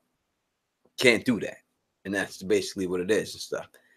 You know what I mean? So I'm playing in games like that. And I ain't about to have anyone do any violence to any child, any woman in my presence or anything like that. And that's just the way it is. What was Gray Area's question? I know I have to get to it, but I got a lot of stuff going on here. So Gray, please, if you can, please post it again. We got a $2 donation. And the $2 donation, are we taking a shot for $2? Jesus Christ, y'all trying to $2? What are you trying to do to me here? What goes on at the con besides the panels? I would say sex goes on at the con besides the panel. If you're lucky, goddammit. If you're lucky, I'm sure that went down for a bunch of people. I'm not saying it went down for me. I'm just saying that I'm sure that happened for a bunch of people. Jesus Christ. $2 motherfucking. All right. $2 shot. What am I shotting? Who? Tell me what you want me to drink. Who put that money down? Let me put this fucking glass down. It's the last $2 shot I'm doing. I saw Tony with 2 white women. You know, you see me with what? Listen, Tony Teflon's motto is this, and let it be known that it's like this. We are all black when the lights go out. And I don't discriminate. I'll regulate any shade of that ass. It don't matter. I will regulate it. It doesn't matter if it's as white as a cloud or as dark as getting stout. The Don is there, baby, if it's fat. We gonna take that shot, Ray West. What am I drinking for you, Ray West? I'm waiting for Ray West to say his thing and what it is, and I will take that shot for Ray real quick.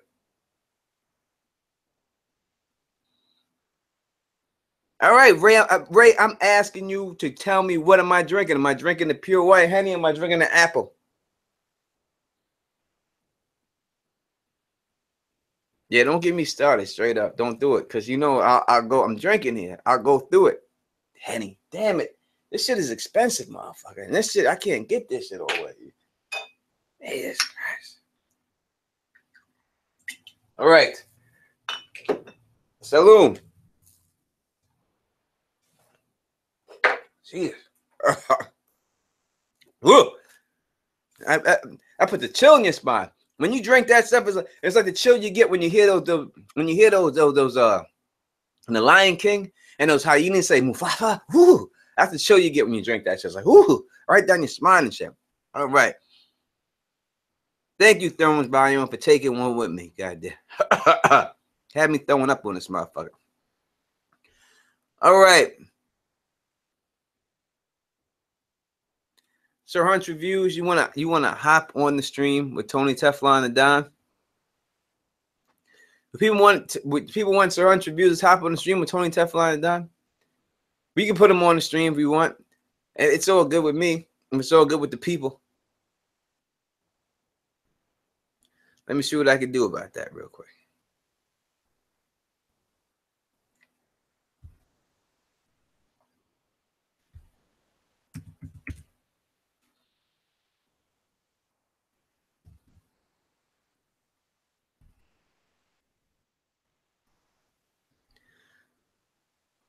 I am here for the people.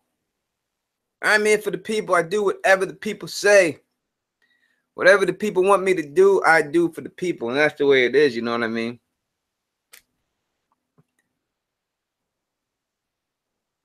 That's the way we get it down and stuff like that. That's just the way it be. So, who is this troll? Whoever the troll is, get him out. Trolls must go. We're putting Gray on the stream.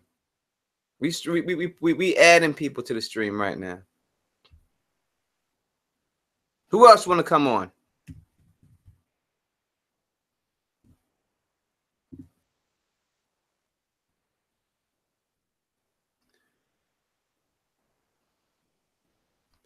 We got a great area. We put her out there. We put her out there. All right, you people out there, if gray area does get on, you must understand this straight up. You're not allowed to jerk off during my stream. This to her voice. You're not allowed to do that. You have to jerk off on your own goddamn time. Don't be jerking off on a Tony Teflon stream, motherfuckers. All right? I don't want to hear that shit.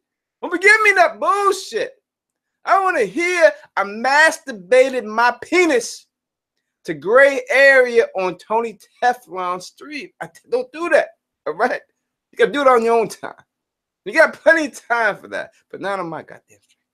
All right? Put your dick away. Hashtag put your dick away. All right? You heard me. I said it. God damn it.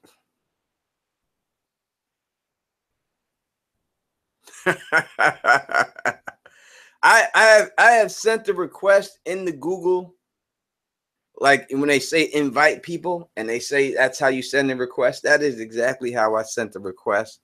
So I have sent the request that way. So you should look in your Google Plus or whatever and look for that link there. If you need me to send it somewhere else, let me know and I will send it somewhere else. But that is where I sent it in the Google thing. So if that is what it is what it is. We have the broke black man in the house. I almost said broke back black man. I almost said it. I know you done heard it before, broke black man. It's too close to broke back black man. It's too easy to say that shit. It's too easy to say broke back. It is. Not that I mean to say, but you know it is. It just rolls off the tongue. Something rolls off. And that's what it is. Can you see me?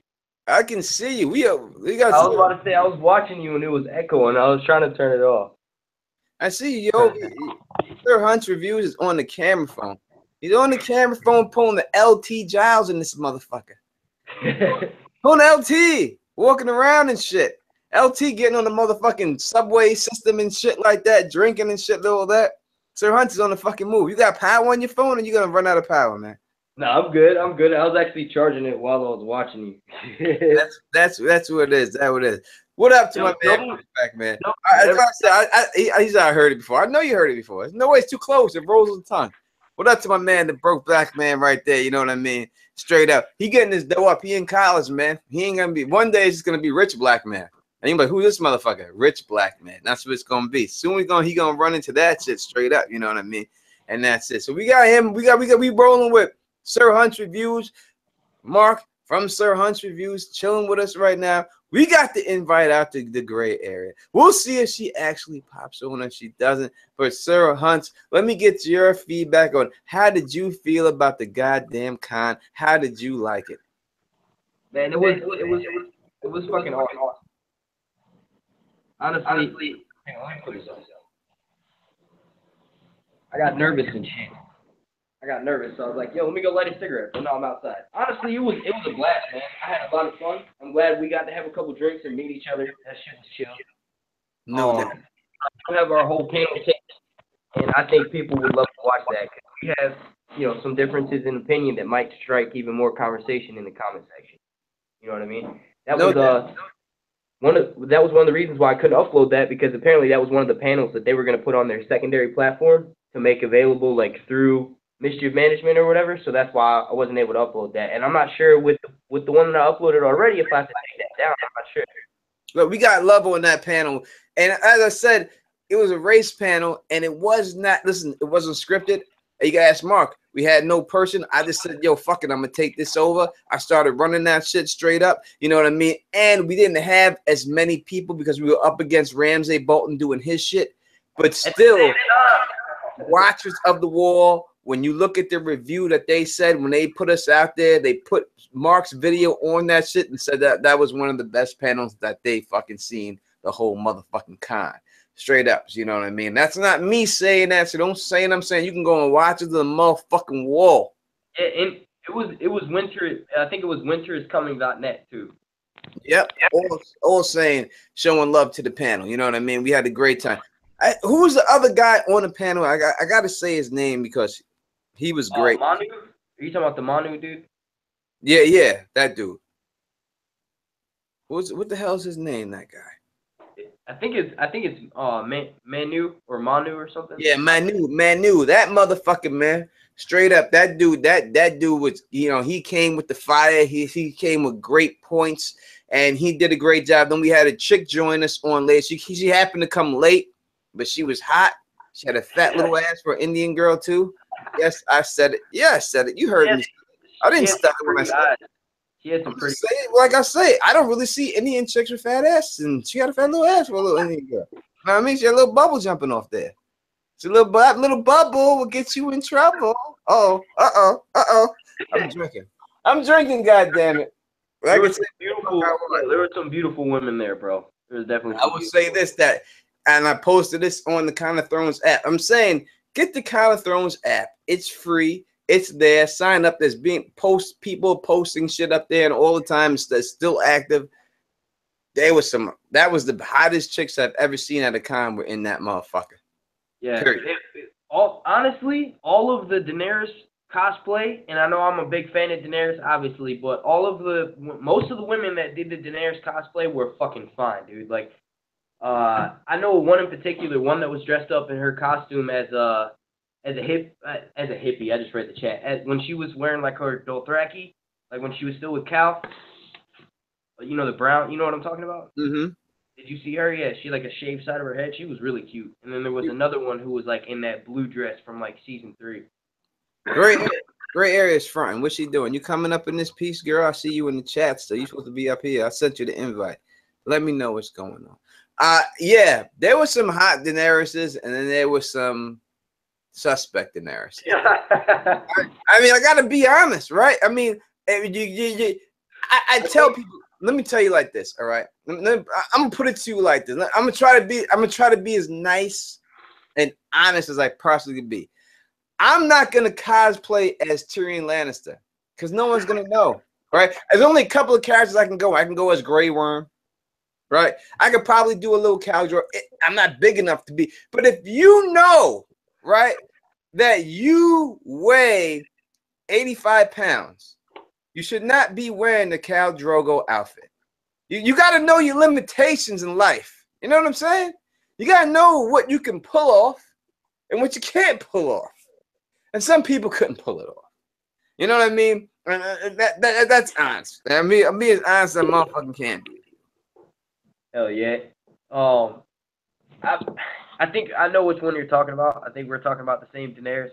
If we are, I know which one you're talking about. I'm just saying, you can't, you know, you gotta, I know you're fans, and you did a good job with the costume, but you know what's going on, man. You know, you could have picked you could have picked someone better. You know what I'm saying? You could have did something better for yourself. You know what I'm saying? There was one Cal that was like mad skinny, and I remember on our panel you had made a point to say Cal's been smoking crack or some shit. I sure did say. Yes, I did. I said it because I don't give a fuck. I said Khal Drogo looked like he's smoking crack, that Cal that I seen. If this was a skinny ass Cal, you're too skinny. Oh man, I was laughing my ass off, dude. That shit was so funny. I was like, yo. Too skinny. The crowd was rolling, dude. The crowd was fucking rolling. That shit was golden, man. You know what I mean? Straight up, you know, it was looking. The dude weighed about $105 soaking wet. He had the shit pulled up. He had the Khal Drogo, the high skirt shit up past his nipples. He was trying to cover everything else he could see, you know what I mean, and stuff like that. So there's no way he should have tried to pull that off. He's been better off going with Peter Baelish. He should have tried something like that. You know what I mean? He should have went like that, and that's what it'd be. You know what I'm saying? Don't worry, people. I know. Y'all, we heard a couple things with great. The Don, Tony Teflon. We're gonna have Gray Area on during the pregame motherfucking show. Less than 2 weeks away. We're gonna have her on. She's gonna be on that. So look forward to seeing that there. Still, put your dicks away. All right. You can put the Vaseline away right now. You know, she handling her family business right now, and that's the bottom line. And I do gotta say, it looks like Don the Kraken Wit is talking shit because he ain't got no fucking hair, and he's mad that I look like I stole it all from him. Talking about I'm teaching you how to make a fire with some rocks and shit. Like, come on, man, you got something better than that.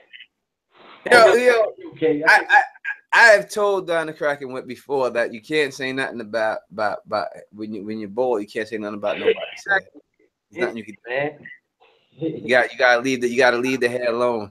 There's nothing you can do about the hair. The Sir Hunt's hair game is vicious. You know what I mean? There's no doubt about it. But it comes to hair, and with Sir Hunt and James Buchel, the hair game is too deep right there. You know what I mean? That's mine.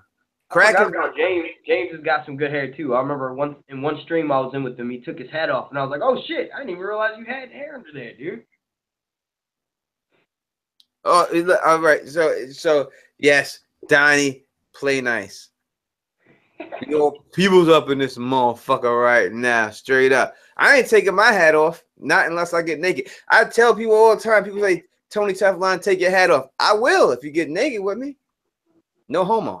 And that's the bottom line, you know what I mean? If you get naked with me, you in the shower with me, the hat is not on then.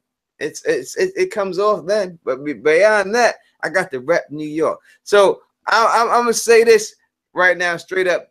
When you have to think about your favorite part of the con, Sir Hunch, what was your favorite part about the con? I'm not just talking about hanging out with me and being on the panel with me. I'm sure that was, but besides that, what was your favorite part? To be honest, I'd probably say the ball at the wall, like where everybody was just chilling because everybody was in one area. We didn't have to fucking walk around to try to find it. You know how easy it was to get lost in there, man. It was nuts. And besides the drinks being like $10 a piece, I would say the ball at the wall because it was cool that you could talk with everyone and we were all in that one area. You know what I mean? Yeah, it was a really good time. Yes, it was expensive, but listen, this was a hotel that only the elitists go to. This was not the Holiday Inn.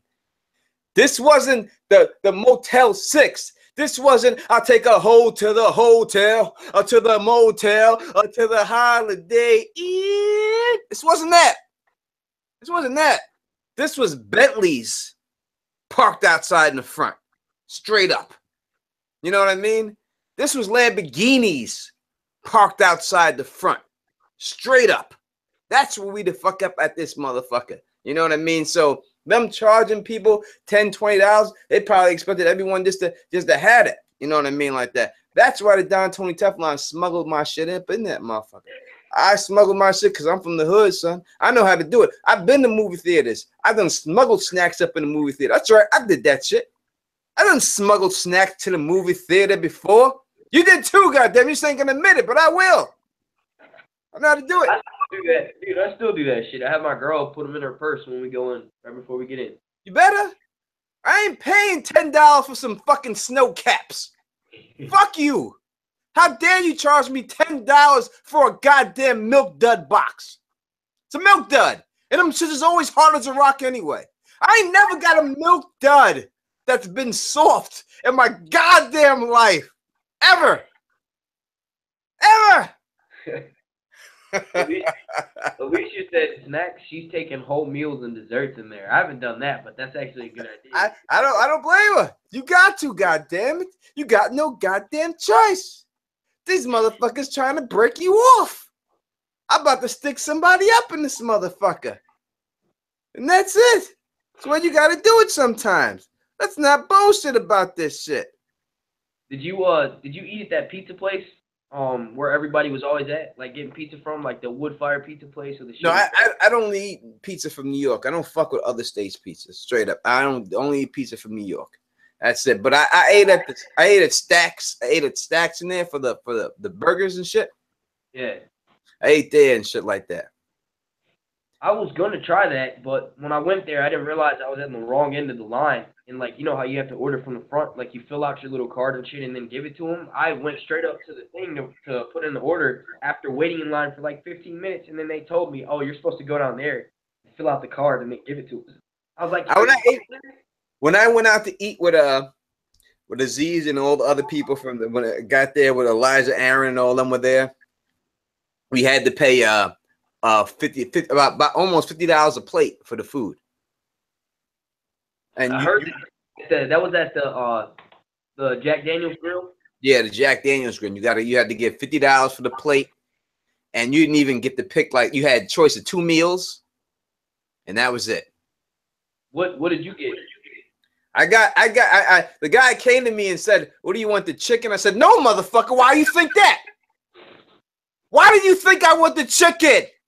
Why would you even say that to me? You didn't ask anybody else at this table if they wanted the goddamn chicken, but you come to me and you say, 'What do you want, the chicken?' No, motherfucker. Give me the pulled ass pork." Now, I got braised beef tips.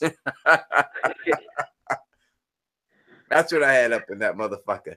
You know what I mean? Yeah. He really did ask me if I wanted the chicken. Why the fuck would you ask me? You didn't ask anybody else if they wanted the chicken, but you asked me that shit, goddamn it. Weren't you the only black person at that meal too? That's probably, he probably felt like. Yeah. No, there was one other person there, but no one else was there. You know what I mean? But it definitely was, you know what I mean, without a doubt.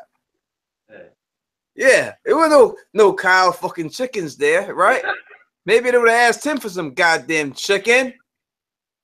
I would tell you, sir. I'll tell you all right here, bro. Say one time,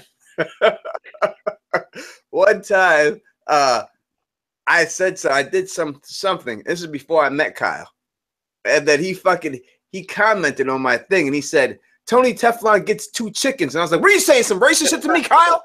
The fuck do you mean I get 2 chickens?" I said, "Ask him." I'll tell you. I said, "What the fuck is that?" And he's like, "No, man." I was like, "Oh, I'm sorry. I just played." But I said that shit to him without a doubt.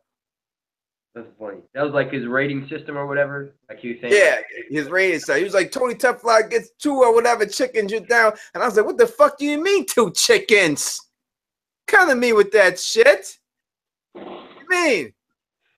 Play with me, motherfucker." Yeah, that shit was funny. I honestly, I was listening to what you were saying about the, like other YouTubers and stuff. That's when I like first started watching. Honestly, like, I think everybody was chill. I think there were a few that I thought would be more sociable, but to me, from my experience, they weren't. You know what I mean? Say it. Who are you talking about? Don't be afraid. I'm not trying to say nothing like that, because just because they weren't sociable with me doesn't mean they weren't chill people. That just could have meant that they don't fuck with me. You know what I mean? It is what it is. No doubt about it. Yeah. But most of the people that, like, honestly, my favorite was interacting with the fans, dude. Like you said, I had people coming up to me wanting to take pictures and shit. I never had anything like that. You know what I mean? So that was the coolest part. And then also getting drunk with other people who have the same fandom level as we do. Like, obviously, we're super fans. You know what I mean? We love the television show. We love the books. We love all that shit. And it's cool that you can meet hundreds of other people like that. You know no doubt. Let me give a shout out real quick to my girl, Conciliary on Teflon TV, Trinity girl in the building. I seen Queen Straight Up in here too, so shout out to Queen Straight. I got to meet Queen Straight live and in person. Fucking beautiful, one of the most beautiful women I've ever seen in my life. Gorgeous. So glad I got to meet you, and not even beautiful on the outside as she is, but such a beautiful person on the inside. It's a beautiful person, and just love her so much, and so happy that I finally got a chance to meet her. But shout out to you, Trini girl. Shout out to you, girl. I see you up in this motherfucker. You see Nicole? You see Nicole's in the chat too. She just popped up. Yep. Smoker Hannes, see you up in there. Girl. What up, Smoker Hannes? Love you. Had love for Smoker Hannes. Shoot a hula hooper? The hula hooper. Right? Let me tell you. Hula hooping. She didn't hula hoop the fire. but she be hula hooping her ass off and shit. She got that. So you know what that means when you hula hoop? That means if she rides you, that you are going quick, right? That's what it means. That means I said it. Yes, I'm not afraid to say stuff, Hunch. This is what I do. Listen, when you have that hula hooping skill, that's what it's. Why do you think little girls learn that? It's for this reason. In the end, she puts it on top of you. It's over. It's over. That's it. Don't let it happen to you. Shout out to her boyfriend too. No, that actually wasn't her boyfriend. You're talking about Cody. That wasn't her boyfriend. Yeah, that was her buddy. Oh, all right. Jesus Christ. Damn. I should have said what up to her a little bit more then. But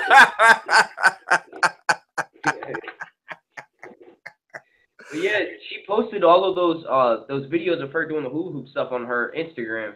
And remember the dinosaur? Remember the dude that was in the blow up dinosaur suit inside like dancing and shit? He was wearing it, and he started like doing the hula hoop and shit while he had the fucking inflatable suit on. That shit was crazy, man. It was funny. Yeah, listen, man. This is you gotta look at certain things and see it for what the fuck they really are. You know, that's what I do. You see these things for what they really are. You know what I mean? And that's it. It's like you're a guy. You gotta do push-ups, because when you're having sex with your woman, right? You don't want to be laying on them. They don't want to feel your chest sweat on their chest. You can't be beating them down. You got to be able to hold yourself and their legs up. Do some push-ups and get your arms up to strength. Because you're just laying on them and you're just doing a little ass movement in and out. It don't work. All right? You're going to get your girl took by a dude named Tony Teflon. Get your arm muscles up. Get the strength up. Get the skills up. All right? That's the way it is. That's the truth. I'm being honest here, people. I'm drinking, goddamn. Sorry, I had to hop on that because I keep seeing them same lame ass jokes from cracking, so I had to say something to him. But okay, so let me ask you, what was your favorite moment? Yeah, I really would have to go without a doubt with motherfucking without a doubt. This people asking me to take the fucking picture, man, and people asking me really asking me, saying the fucking, can I have your autograph? Can you sign this for me? Amazing that anyone would even ask me for anything like that or anything like that. You know what I mean? I really do appreciate that 100%. That was probably the best thing that happened to me there. Whatever. I've seen great areas saying that was perverted. I'm not trying to be perverted. I don't think that fits the criteria of being perverted. No, honestly, I just think that it's just a truth. I'm being honest with people, and that's it. I'm saying, if you're a man, don't be fucking lazy and fucking just hug on her, a chick, and lay on top of her. She doesn't want your weight on her chest. Period. She don't want that shit. She can't breathe. She can't breathe. She would probably rather feel your arms, you know what I'm saying, next to her, ripped from doing the push-ups like you had mentioned. That's it, though. She can't breathe and shit. That's the way it is. They don't want that. She don't want that. Be able to hold yourself up. God damn it. You just got another super chat. Did I really? Damn, I gotta take another shot. That means. All right, here we go. You're about to be fucking wasted, bro. What is that? Like your third or fourth one? This is the third one going down right now. Nah, these people ain't wasted, man. They ain't got the dough like that. They ain't got the dough like that. They ain't spending the dough on me like that. Isn't it nice to be at your house and not have to worry about paying $20 for that fucking shot, or like, and then worry about having to tip somebody, and then walk 3 miles? It's nice not to have to go to work tomorrow, so I can take these motherfuckers and sleep this shit off tomorrow. That's the best part about it. Besides that, tell you the truth, without a doubt. You know what I mean? What is this? I don't owe you 3. What are you talking about? Y'all are already. How much were you charging for the shots? Was it 2 apiece or was it 5 apiece? I don't know what it was. It was just me taking shots. They're trying to fill the issues guy in me. This is what happens on Phil's channel, and Phil be passing out and shit. And that goddamn Dirty Locks got me by like 50 pounds, man. 50 pounds, and I'm not talking about his fucking dreads either. Straight up. What up to all 162 people watching right now on goddamn holiday? It's a great number for having a holiday. So please, let's get some questions for Tony Teflon and Dom. Sir Hunch reviews. Please let me know what the motherfucker is going on. Any question you want to know about the con or about season 7 coming to 6. What season is this in Game of Thrones? I'm drinking shit. Season 6, 7. What is it? I don't know. Whatever. What up to all my people in the 518 Albany area, upstate New York area, where the Don is resting his head, all up there, Saratoga area. What up to all y'all people out there? You know I see you. And if you out here and you want to chill with the Tony Teflon and Don, meet me in Saratoga at the bar. Just let me know. Hit me up. We could get that popping, man. I'm 7. I was about to say I'm gonna turn my camera off for a second because I'm gonna be outside smoking a cigarette, but I'm still here. All right, that's what's up. Who's gonna be on the first pregame show? Do I know yet? I don't know exactly, so I'm just gonna go on a hunch. Who I think I'm going to get on? I think I'm going to have Phil the Issues guy on. I'm going to have Aziz on. I'm going to have the Roris on. Gonna have Smokescreen on. Gonna have Smokescreen and James on. T Baby's gonna be on. James Johnson's gonna be on. LaDonna Sargent's gonna be on. Probably Sir Hunch will be on, and Don Willie. I think we talked about that at the in the tourney stream we did. Remember the tourney handhole? What happened? I was saying, nah, you I told you I was down at the tourney handhole stream. Remember what we did a couple weeks ago? Yeah, you breaking up right now. I can barely hear you. My bad. I'm outside. It's service isn't as good. I hear you. You sound like Max Hendrick. What is going on here? What are you doing to me? These people are saying $10 at 2 shots. I didn't say that there were money limits, and a certain money limit made me take a shot. I said if you put money in there, I would take a shot, not $10 a shot. You put $10 in there, get the 1 shot. Hey, man. This ain't bullshit. I ain't bullshitting with you. I ain't drinking the bullshit. I'm drinking the real deal.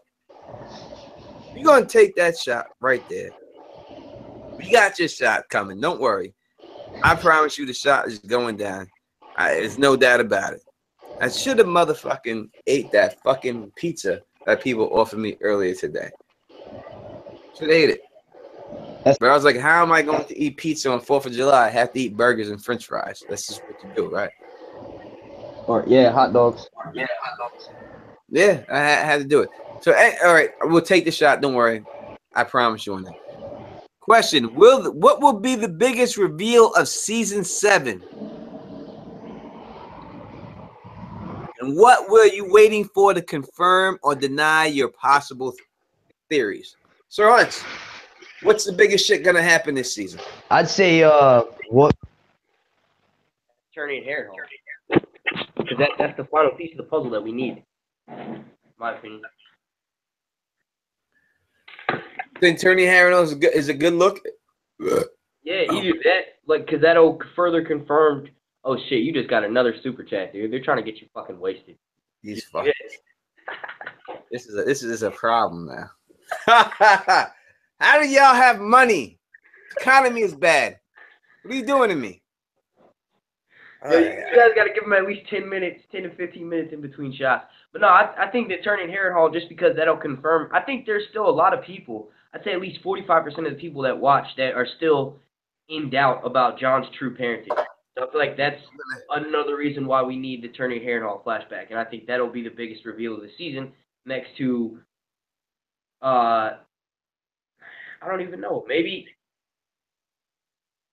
finding out that Cersei and Euron has an alliance. You know what I mean? Maybe they'll keep that somewhat under wraps until like the 3rd or 4th episode, and then we might get to go back and see that they had already been talking or something. I don't know. Because the way that I see that playing out is not coming straight up like first episode, okay, he shows up. No, I think there might be some, they might have already started talking like last season, and they just didn't show us. You know what I mean? Mm-hmm. I think that is going to be the biggest reveal next season. To me, that's going to happen is going to be something dealing with the Night's King. If there's a white dragon or anything like that, I think that would be it. The wall's definitely falling this year. There's no way the wall stands after this year. I think the wall comes down. Probably be a situation like that more than anything. What I want confirmed a theory that I came up with would be the Euron Cersei situation. I do want that confirmed already. I came up with that theory years ago, 3.5 years ago. I want that to be fucking confirmed.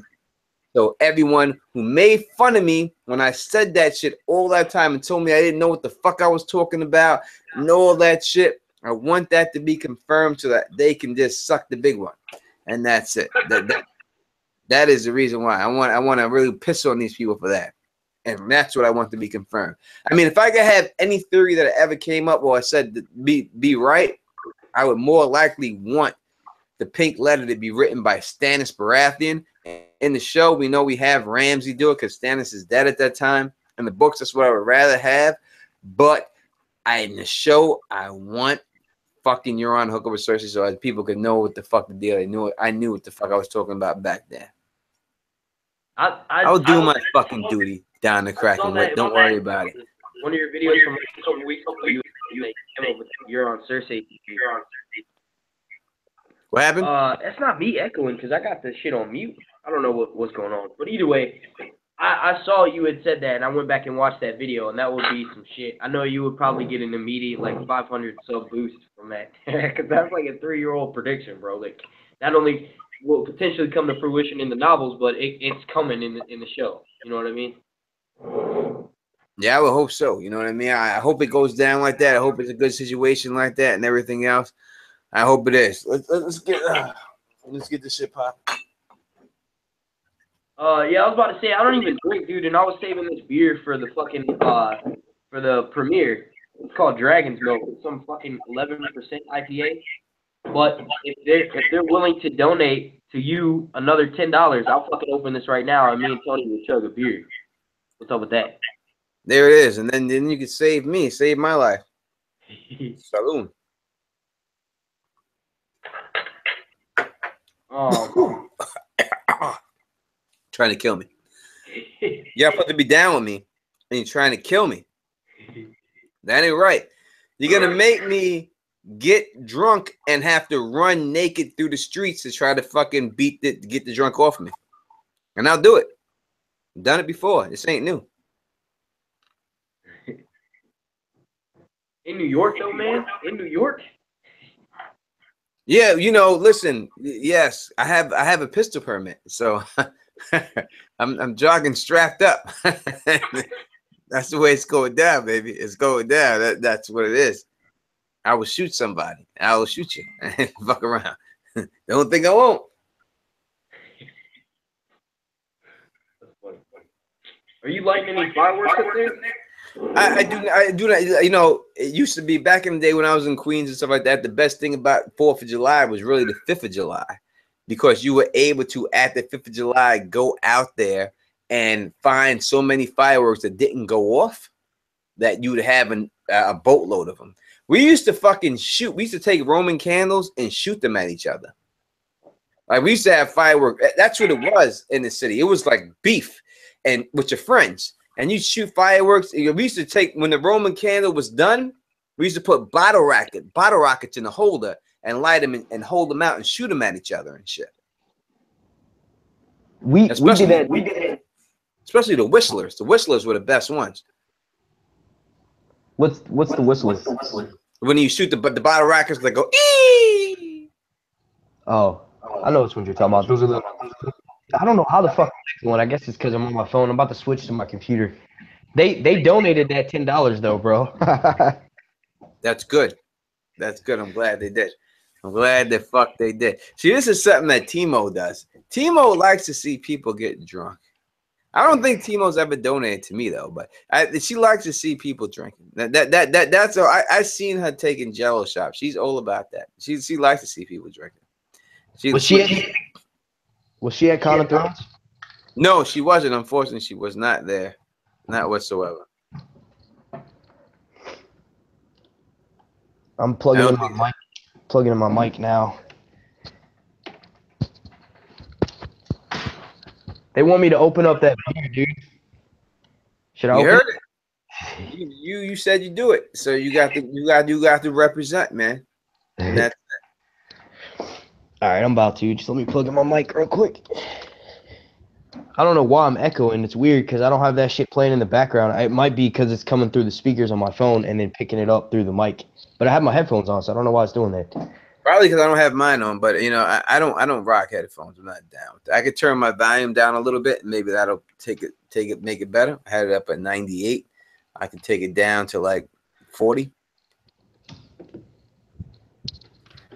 Are they still hearing it? I can't really hear it echoing. No, I don't hear echo. You're fine. All right. Do we have any questions about the con that you want to know about? They want to know who banged who. As for like YouTube stars, who was fucking another YouTube star? I don't know any YouTube people that fucked any other YouTube people that was there. Now, people that weren't on YouTube, that's a different situation. But as for YouTube people fucking other YouTube people, I don't think any other YouTube people fuck any other YouTube people. Yo, this shit is nasty, bro. I don't know what the fuck I just got myself into. This is nasty as shit. It tastes like milk. Like it literally tastes like milk beer. I know. It's weird. I think that yeah, the people, the subscribers. I hate to say fans because it just sounds crazy, but the subscribers or whatever. I think y'all just want like maybe to be a YouTube orgy. Maybe it's something that you want.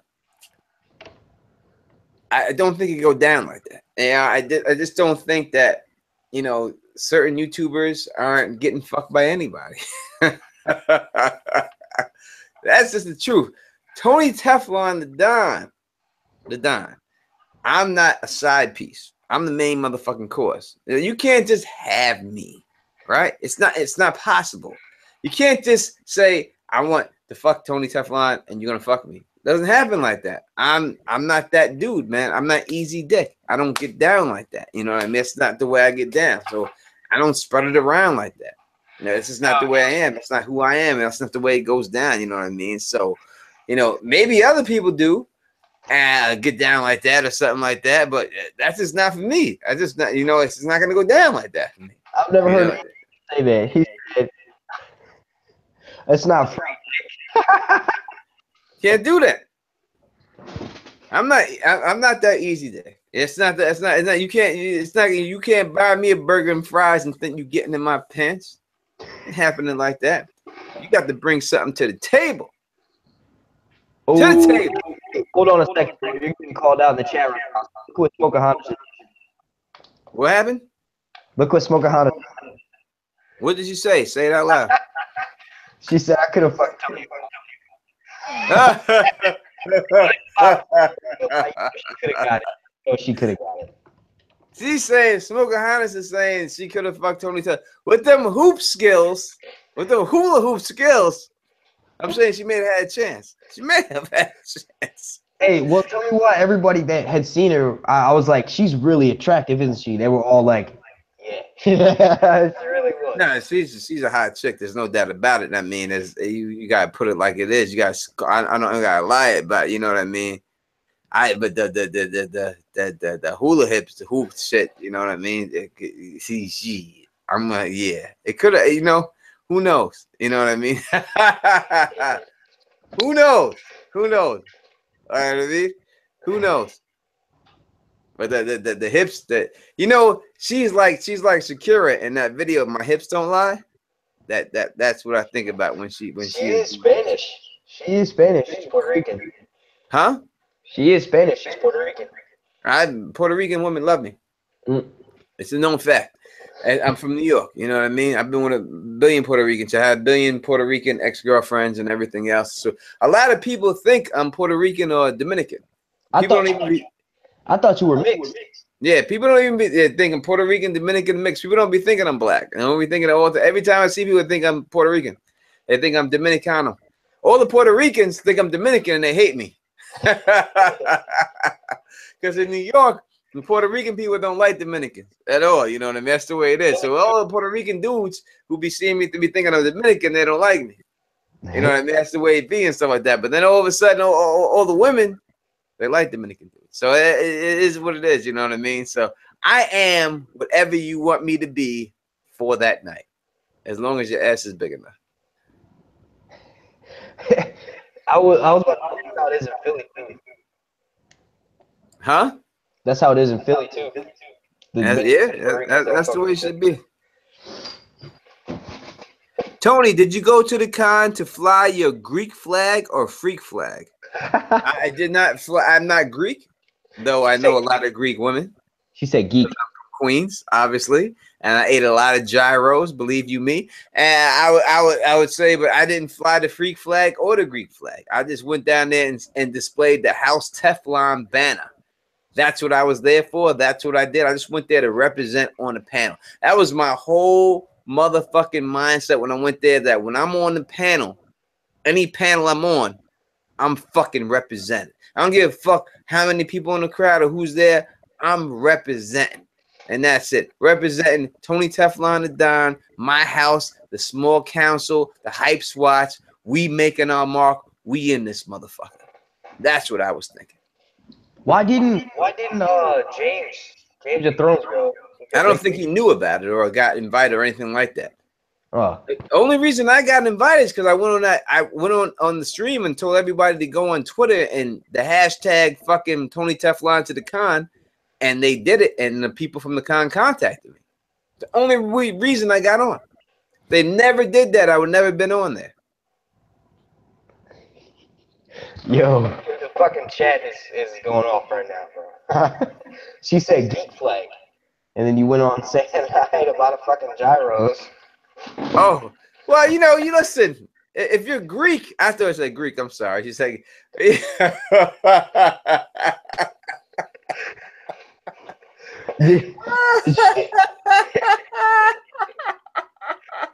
Some hummus too, bro. Listen, if you live in New York, I thought it said Greek. If you're from New York, you know what the fuck. You know what I mean? You know what the fuck. You eat a lot of gyros. That's just the way it shit is. That's just the way it be, man. Oh my God. That's just the way it be, man. That's the way it be. I'm fucking deleting this shit after the end of the night. No, I'm not. This is staying out. I'm just playing. Yeah, this Tyrion Stark dude is rolling, bro. He just dropped you another 5. And Crackpot, once you get fucked up, Crackpot get 3 shots behind, bro. Listen, man. This Tyrion Lannister dude, who is he? Is his money legit? Is his credit card passed? Is his credit card cleared? He may be putting these shits up and then pulling them shits back. It could be going down like that. I'm going to take that shot, though, without a doubt, Tyrion. I believe your shit is paid up. I will say this about the con. Let me say this about the con straight up. About money in the con and all that. A lot of people that are there that are Game of Thrones fans aren't children. A lot of people there are, I would say, in their 30s to mid 60s. Right? Did you notice that, Hunch? Yeah, there was a lot of it was a wide range, but yeah, most of them were, close to our age. Yeah, there weren't a lot of people there that were like 18. It was a lot of people from 30 to 65 and shit like that. So you could see that why people are able to spend money, why people are able to do some Patreon, because people are comfortable in their life, and it's a lot of great people there. I had a great time, man. Talking to people and everything else, and it's crazy, you know what I mean? And it was just cool dealing with people, because I will never get sloppy. He said, I was like, why did you just pause like that? I read the chat. Julia said you're gonna get sloppy soon. I'll never get sloppy. I'll never get to that point. It never happens. It's just not me. It's just not the way I get down. I'm not gonna stand up and the whole shit's gonna fall to the floor. I'm gonna knock it down. I'm not going to do that. It's never going to happen right now. It's just not the way I get down. But no, what were you? The gray area asks, which one con is better, Ice and Fire Con or Con of Thrones? As I said, I don't want to compare the cons. It's not right for me to do that. It's two different levels of carnage. You know what I mean? Two different level of carnage. You know what I mean? Let me explain this. I'm gonna say I'm drinking right now. So, Sir Hunch, can I be vulgar right now? Is it allowed? I can say vulgar. Shit, it's your channel, bro. You can do whatever you want. All right, so let me be vulgar real quick, and I'm explaining it to it like that. I'm gonna compare the cons to getting head. All right. All right. So, Con of Thrones is like a chick who can deep throat you, and the other con is like a chick who sucked your dick for the first time. Is that? Can I say it like that? Is that easy? Is that a better comparison? I would hope. I think that's a fair understand it from there. I'm not. Look, head is good, right? There ain't nothing wrong with head. If you getting it, and you lucky to get it. But that's the difference between. I didn't personally go to the other one, but just from like learning a little bit about the Ice and Fire Con, and then from actually experiencing the Con of Thrones, I think it was just on a different level. Like you were saying, you can't. It's like comparing apples and oranges. One was more like what you had said earlier in your stream. It's like a bunch of friends getting together, hanging out, and having a sleepover and stuff. And then the other one is more like a conference / convention. But those friends that hung out weren't as good looking as these friends that hung out. You know what I mean? You're like if you're, I don't know if anybody has sisters. You have a sister of your guy. You have a sister that maybe has maybe like a sister that's 2 years younger than you, and has friends. Listen, I'm going to explain to you straight up. If you're a parent, don't let your daughter do sleepovers when they have an older brother. Don't do it. Don't do it. Don't send your daughter to that sleepover. If the older brother is in the house, and just because you're older, you get the props because you're older. You know what I'm saying? That's just the way it is, and stuff like that. You just, that's what it's like. You know what I mean? You can't do that. Honestly, I think I would have enjoyed, but had I known about the Ice and Fire Con sooner, I probably would have went to that one. And I think I would have enjoyed it. But yeah, it's like you said, it's like it was just a little bit different of experience, Did someone say bad head? There's no such thing as bad head. I can't think of bad head. Only if you're like John Wayne Bobbitt, right? That's the only bad head you can get. I mean, that chick took his dick and threw it out the fucking car window. In a field or some shit. You're talking about Lorraine Bobbitt? She threw his dick out of the car fucking window. You understand what that is? Think about that for a second. I done flicked cigarettes, blunts out the car window.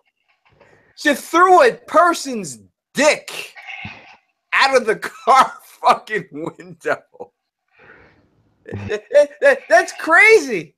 You understand that? You understand? And they found it. How did they find it? How did they find that motherfucker? Were they How did they find it? Were they able to reattach it or not? They did reattach his dick, and they did. They reattached his dick. They said they found it and threw it in a cup of ice and reattached his dick to him. What? He must have been like immediately going to go search for it. I just don't understand. It hurts me. It makes me want to close my legs just thinking about it.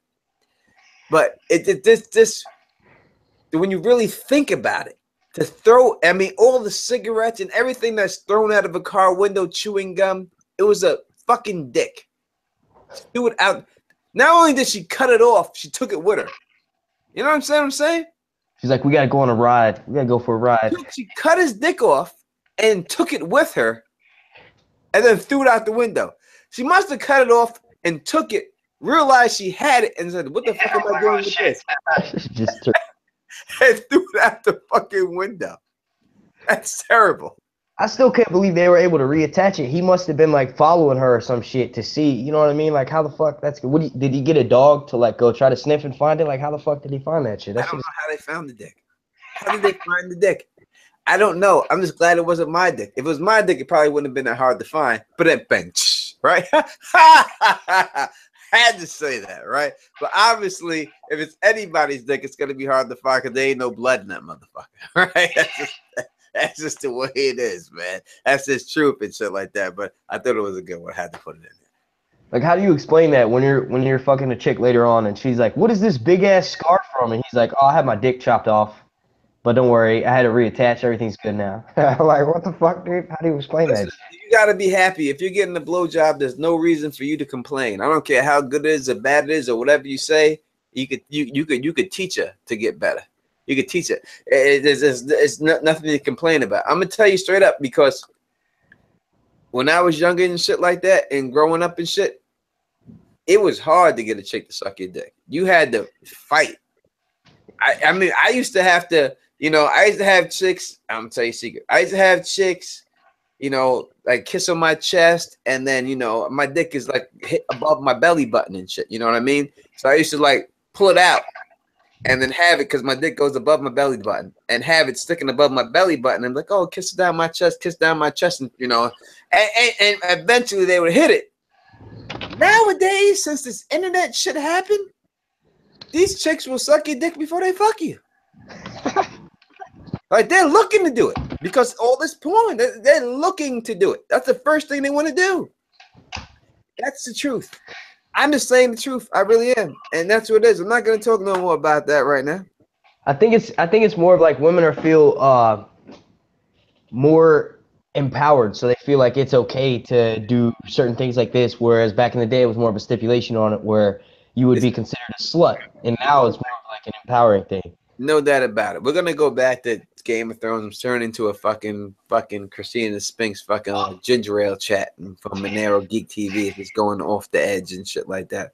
But that's a good way to segue back into Kind of Thrones talk on our panel. Remember, we hit like what it is to be a female in Game of Thrones. Remember?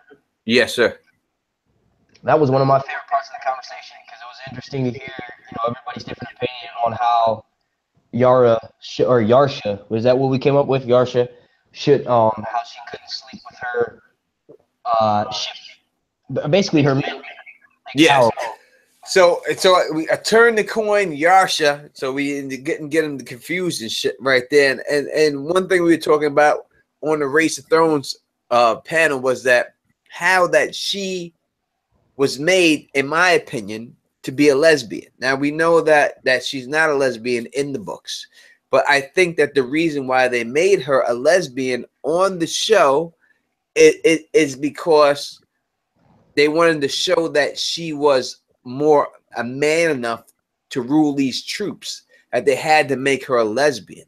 And I thought that it would have been a better look if they had her say, like, listen, instead of I'm gonna suck the tits off this girl, her say, hey, I'm gonna fuck the dick off this dude and make him scream my name. I think they could have pulled that off that way instead of having her be a lesbian.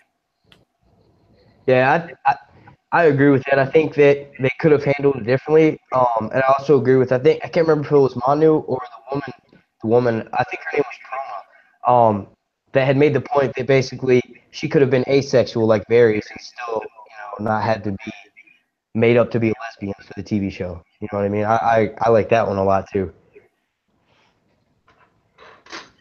And all right, these dudes, they're still talking about dick sucking. I'm trying to get away from it, but they won't allow me to get away from it because the questions in the chat keep coming up about it and stuff like that. It is about power, all right? A lot of things do have things to do about power. When you're with a woman and you're in the doggy style position, which the doggy style position is like my finishing maneuver. It's like Hulk Hogan's leg drop. It's like Macho Man Randy Savage's elbow drop. It's like Goldberg's jackhammer. When I get you in that position, the match is over. Right? You're done. That's it. But it's a more of you're empowered as a man in that position. As a woman, when she's on top of a man, feels empowered. So before, I do think that sucking dick for women was more like a man was empowered over them, like you're gonna suck my dick. But I think it has turned around to the point where women have taken power over the man and has made dudes toes curl to the point where that they can't give that up anymore. I think it's been reversed. Yeah, they took that over. It's almost like how Cat Williams was saying, let's use the N-word so much that it loses its power. It's kind of like that same effect where if you can kind of make something your own. Yes. Go ahead. Oh no, I was saying I guess so much dick was sucked that it lost its power. Now it's been turned into something else. I don't know. No doubt. No. I'm not saying that doggy style is the finisher for me. Like when I get in doggy style, I'm blowing the load or anything like that. I'm saying it's the finisher for them. That when I get behind you and I'm there, it's all over. It's all over. It's all over. Believe you me, it is all over. People keep saying you get her to suck your dick and then you RKO her. Like you just knock her out. Lights out. It happens that you get her to do that, and then you're RKO'd, and that's what has happened. You're done. And then when she does something, and she goes away, and she does something, you start thinking about her doing that to somebody else. And you're like, nah, I can't have that. I can't have that. You can't go nowhere. You got to be with me for the rest of your life. And that's what happens. That's what goes on. Dudes can't. There's not a man alive that wants to believe in his heart that some other man can do a better job than him. That's just facts. Doesn't matter who the man is, or how much money he got, or whoever he is. Every man believes that they are the best and that their woman can't get no better. That's not the truth. But every man has to have that belief in that. Have that belief. That's why it hurts them so much to hear them being with someone else. And the first question they'll ask if the woman is with someone else was he better than me? Because that's what hurts them the most. Men can't deal with that. That's that's a pretty true statement. No doubt. Gray areas got to go. Thank you for being here and all that. I really got. All right, we're gonna go back to Game of Thrones strictly questions. Hey, look who's here! Look who's here! Your homeboy, your boxing homeboy, tie-dye shirt guy. What's up? What up, my man James? You know what I mean? That's my boy right there. I told y'all, me and James, man. I told you, me and James is hanging, son. That's my peoples right there. Me and James, check him out on the Smokescreen channel. Also, check him out on his sports channel. He's got his own sports channel that he be doing. I'm gonna be up on that sports channel. We gonna get it in. Definitely check out my boy. That's a cool motherfucker right there. We go into the motherfucking fights together. That's the way that shit is going down. We go into the fights. I can't wait, and there's no doubt about it. I guarantee it's going down, man. As I said, if I had anything in common with anybody else in that kind, it's me and that motherfucker right there. That's my motherfucker. So please leave a couple of questions. We're going to go on for at least a half an hour more, or I'm going to go on for at least a half an hour more. And then we're going to answer Game of Thrones questions, please. Someone asked, Plexi Bertrand said, what's the best tinfoil or interesting theory you heard from either con? That's for you. So what is the best one? I think it was my in-game panel that I did, one that I uploaded. Someone had asked if we think that the Night King is going to try to recruit all of the White Walkers or all of the dragons, because we know dragons equal power. So basically, his whole goal is to just go kill the dragons and then make them become whites, so that he can have them on his side, just because he'd be unstoppable after that. Yeah, I would think that. I don't know if I heard anything in there that someone said to me that was making me believe what they said, that made me think that their theory is going to come true. I don't think that anyone proved anything to me at all. I had to hit a couple of people to the game, like that dude who was on the Dothraki language who tried to come at Stannis. We had to break him down. And we did break him down. You know what I do. You know what it is. he tried to come out of his mouth. It was funny because when he tried to come out of his mouth about Stannis, the thing he tried to come out of his mouth about Stannis was terrible. You know, it was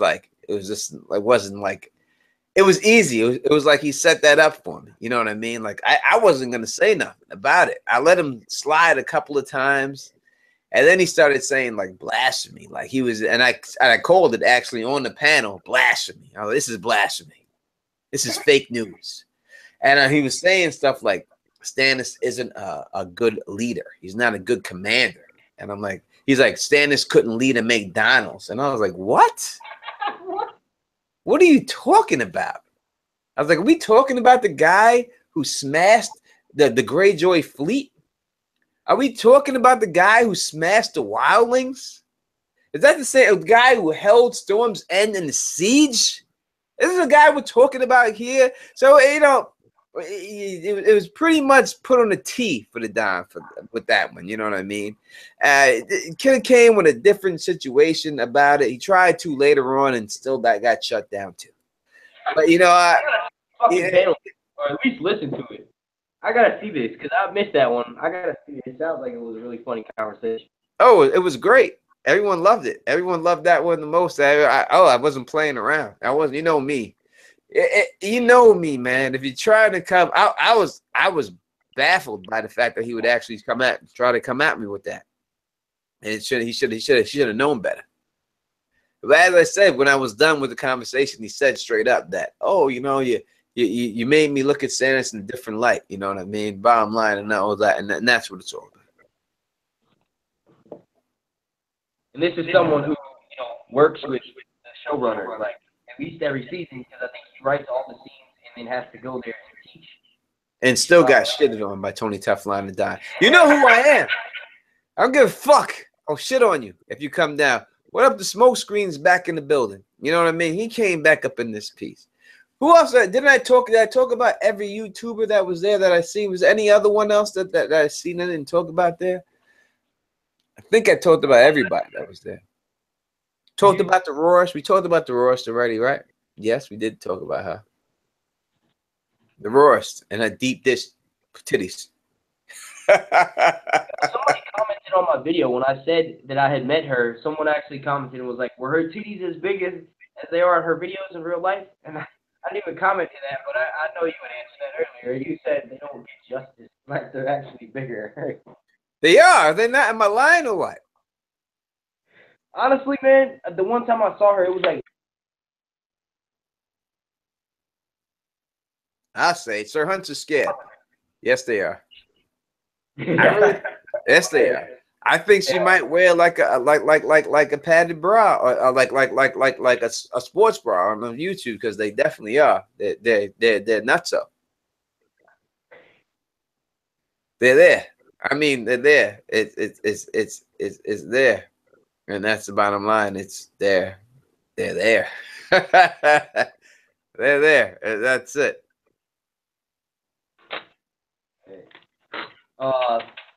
But no, I think you mentioned everyone. You said you saw the Bat Productions. I didn't see that dude the whole time. He must have been hiding, bro. I did not see, not walking around, not nowhere. Nah, he's mad cool. That dude. That dude's mad cool. That's that. I had a good conversation with him, and me and him sat there. He actually asked me, you know, we were talking and stuff like that, and it rolled around to the conversation between me and him about me stop doing the channel. And he had said that he heard something about it on Twitter, and he was wondering what that was all about. And I explained to him the whole situation. I went down, and as I explained to all y'all before, you know, like last year I had 6 people pass away that were really close to me and stuff like that. And when you go to 6 different funerals of people that are not just associates, that these are like your best friends that you grew up with, and then you start seeing their kids, and you don't know them. You know, and their kids don't know you. And these are people that you grew up with your whole life. You start thinking like, wow, maybe I should have been down here spending more time with them and their kids so that they knew me and knew how much I've loved their father or their mother, knew how close we were and stuff like that. And that's basically what it came down to me when I was thinking about leaving and stuff like that. It was more of a situation like, is it worth it, the effort that I'm putting into it? Am I losing friends, not losing friends, but am I deducting a life and stuff like that that I should be having with their children and everything else? Am I foregoing that to do something that is not getting as many views or not as taking up as much time in my life, not putting up not giving back to me what I'm putting into it? Because it takes a hell of a lot to edit videos and do all this, hours and hours. You know what I mean? You could get a job at McDonald's and make more than what you would get doing this YouTube shit. And it's a set amount. It's a set amount, and also people don't realize that once you upload a video, they think your stress is over. No, you have to watch the fuck. You have to You have to respond to comments. You want to watch your ratings. You know what I mean? You're watching the view count, and I don't know. I can't speak for you, but for me, I tend to obsess over that shit, dude. So it's a lot more stress than just making the video and then uploading it. To me, it's like a whole nother thing. Once you upload it, you watch. You know, watch how the video does. Even when you upload it, you gotta put the proper tags in it. You gotta name it. You gotta put a thumbnail in it. You gotta put all this stuff. You gotta put cards in it. All these things take time out of your life. You know what I mean? And you gotta pay your cable bill. You gotta pay your internet bill. Yeah, you gotta have enough internet to stream and get it up there. It's all these things add up. You know what I mean? And when you're doing all this, next thing you know, you're missing out on stuff. You're missing out on life that other people are participating in, things like that. And that's what it is. Yeah, and also, like, another thing that, for me at least, is, like, even if you want to take a break where you don't, necessarily upload as frequently, you have to worry about subscribers, because people look at it as, oh, all right. There's your shot. Yeah, you people. got another super. He's giving me. That's what's up. I really do appreciate it. I don't know if he's just trying to give me super chat money, or he's just trying to kill me. That same user did that on one of my live streams. I didn't which was the same subscriber. He just does that. Yeah, so that's what it be. I appreciate that, you know what I mean? And that's what it is. That's what it be and stuff like that. But yeah, that's what it was for the kind of thrones of people and stuff like that. So everything you thought about people and stuff like that, it's true. Yeah, I mean, I would think Aziz is as cool as you think. Ashaya is who she is. She's cool. People's like Ashaya and Val are the same people. You know what I mean? Like I didn't speak a lot to Ashaya. That's Aziz's girlfriend. I really don't have a lot. What am I going to really say to her? You know what I mean? Hi, how you doing? How's everything? Yada, yada. But did I just stand there and start talking about the books with her? No, it's just like that. You know what I mean? It's like Val, like I never spoke to Val on a live stream or a chat or anything like that prior. So it's not going to be that fluid of a conversation. As I said, I've spoken to Aziz. I've spoken to Smoke. I've spoken to Ross many a times. So when I see them and start talking to them, it ain't no problem and stuff like that. But I would tell you that Ross is redhead for real. Everything she represents, she's not bullshitting you, man. That's what it is. She's a crazy redheaded woman. Crazy redheaded woman. You better be ready. You better be prepared for all that. You better be prepared. You ever hear that? You ever hear that song? I think of Ross. I'm gonna tell you the song I think of. That rock and roll song. That yay, you a crazy bitch, but you fuck so good. I'm about it.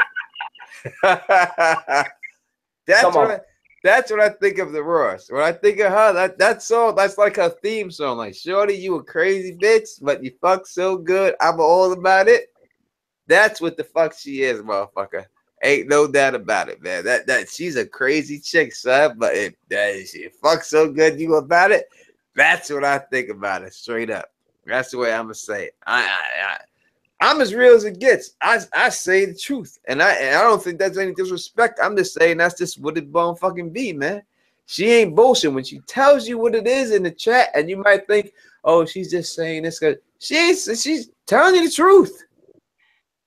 Red-headed ginger people are crazy. Honestly, didn't have enough interaction with any of, I thought I would have more interaction with, Smoke Screen and Because Geek and Ross and all them, but I didn't. So I can't really make a fair statement on her. Like I had said earlier, I did get kind of like a mean vibe, but that was because I think the way that I first interacted with him. I like who, but it could be that. I don't know. Who you talking about? Yeah. People are talking about Stannis though. Timo says Stannis was too much of a pussy to fight man on man with his brother in Penrose. Well, let's Timo. You wanna bring yourself and your Jello shot taking ass on this stream and talk that shit or what? Or you wanna just stay in the chat and run that?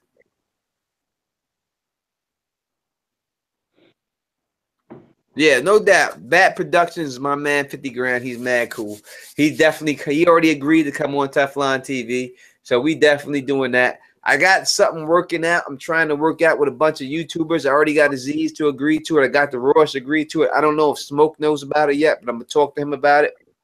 And James, and we're going to try to get that popping for the Saturday before Game of Thrones come out. Hopefully we get that done. I think we're going to get it done. It's got to talk to a couple more people, but it's no doubt. You know what I mean? But make sure you go and subscribe to my man's motherfucking channel. If you don't see it, you know what I mean? He's on Smoke Screen's channel. It's called Dust on the Thrones. Subscribe to that dude, you know what I mean? And check out his channel. I'm going to be up on his channel representing, and we're going to talk some boxing. We're going to talk what it is. We're going to talk some fantasy football. We're going to put that shit out there, man. I'm going to be up on this to support that cat. He's a cool cat, you know what I mean? That's what's going to be. I'm not much of a, with sports trivia. I would probably not have much to add to that. No doubt. The boy says he wants more Don Willie. Don Willie is my dude. He's always going to be on my channel. He's always going to be he created Tony Teflon theme song music. He's always going to be on my channel. He's going to be definitely on my stream the first day for the pregame show. So definitely check that out without a doubt. Yeah, Timo, you're at work. You're a liar. You're just scared. Just call it like it is. Say it like it is. Yes, we would definitely have the Fantasy Football League again this year. Last year, Mogini won it. Mogini won the Fantasy Football League. In fact, he dominated the league. He had the best team from start to beginning, from the beginning all the way to the end. So if you're into fantasy football and you want to be a part of the Fantasy Football League, come hit Teflon TV. We do the draft and everything else. I'll take as many people as we get, and we'll make that Fantasy Football League happen. Be a part of that. Yeah, I thought that Mogini winning was crazy too. It should have been me, in all honesty. But what happened was I invested an early pick in Josh Gordon, thinking that he was going to come off the bench and save me halfway through the season. And I have a dominant player, but he got suspended for the whole season. And I think that's what really held me up was that pick. If I didn't take that pick, I would definitely want it. But that pick fucked me. I really thought he was going to do something. How excited are you about Floyd Mayweather versus Conor McGregor? All right, let me answer. I'm going to answer that. I got a question, I think, from Amber real quick. Are we going to be doing any more Street Talk New York? So the Street Talk New York is more like a podcast situation, the review chance with me and Mogini. We actually have an episode recorded. I was supposed to edit it, but my audio fucked up. So I can't do that. So we're going to do another podcast on that. So I'm really going to change the name from Street Talk New York to the review chance and just upload all those videos on that channel instead. So please check out Street Talk New York, which will soon be called the Review Champs. Going to do a lot of that. Let me tell you something, man, about what happened to me at Crown of Thrones. Sir Hunch don't know this, a lot of people know this. This is what happened to me at Crown of Thrones. I blew my fucking tire. Blew my tire. Couldn't get home. Had no tire. I lost my ATM card in the fucking machine in the hotel. I left it in there and the machine fucking sucked it in. Right? That's what happened there. I was in a bad fucking spot. Really bad. And I'm not going to say the person's name. You probably want me to say a name. But one of my friends, subscribers, I don't even like to call them subscribers, bailed me the fuck out. And I wasn't even able to get home. If it wasn't for that person, I would not even be able to get home. So much love to that person. Straight up, I was in a very fucking bad spot at one fucking time during that fucking time. It was terrible. Didn't think I was going to be able to get back, but I did get back thanks to that person. So thank you very much. Much love to you. One love to you. I love you. You know who you are. You know I love you. And I really do appreciate everything you did for me. But it was a fucking terrible, terrible situation for a little bit there. Very terrible. Very terrible whatsoever. Really thought I was almost died when I went off the road and fucking my tire blew. Car fucking flew off the fucking road. Luckily, I didn't fucking hit anybody or anything like that. Nothing hit me. But if that would have happened on the fucking highway when I was going 70 miles an hour, I probably wouldn't even be able to do the stream right now. I probably would be dead right now, in all honesty. So, When was that? huh? When was that? Saturday? It happened on Saturday. Yeah. Yeah. That's fucking crazy, dude. Yeah, it was really real bad, a real bad situation, real bad. But you know, got love. People got love for the down. I got love for them, and thank God I was able to survive that situation. And my kids still have their dad around, and you know, and you guys still have me around, and that's what it is. You know what I mean? But that definitely helped. And yeah, we have a great community with the God community and everything else and all that. So much love, you know what I mean, for all y'all out there being who you be. You never know, man. I tell people all the time about stuff that, you know, life is unpredictable, man. And it's short. And you just don't know. A lot of times you see people passing away at 35, 40 years old. People don't seem to be living as long as they used to be. The majority of people. And stuff is going on. So, you know, take care of yourself out there.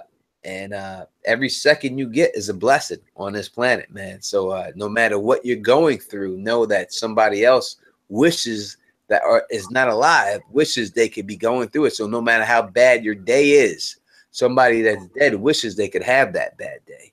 Someone that's family member that is alive wishes that their family member could have that bad day. So always remember that your day isn't that bad at all. It could be much worse. Hell yeah. Yeah, dude, I didn't even know that happened. I started laughing when you said 18 something in your card because you made a funny image, but I didn't hear the rest of that. That's fucked up. Yeah. I mean, I don't really, talk about stuff like that or say stuff like that or anything like that, you know. So that's just what my man Dust on the throne.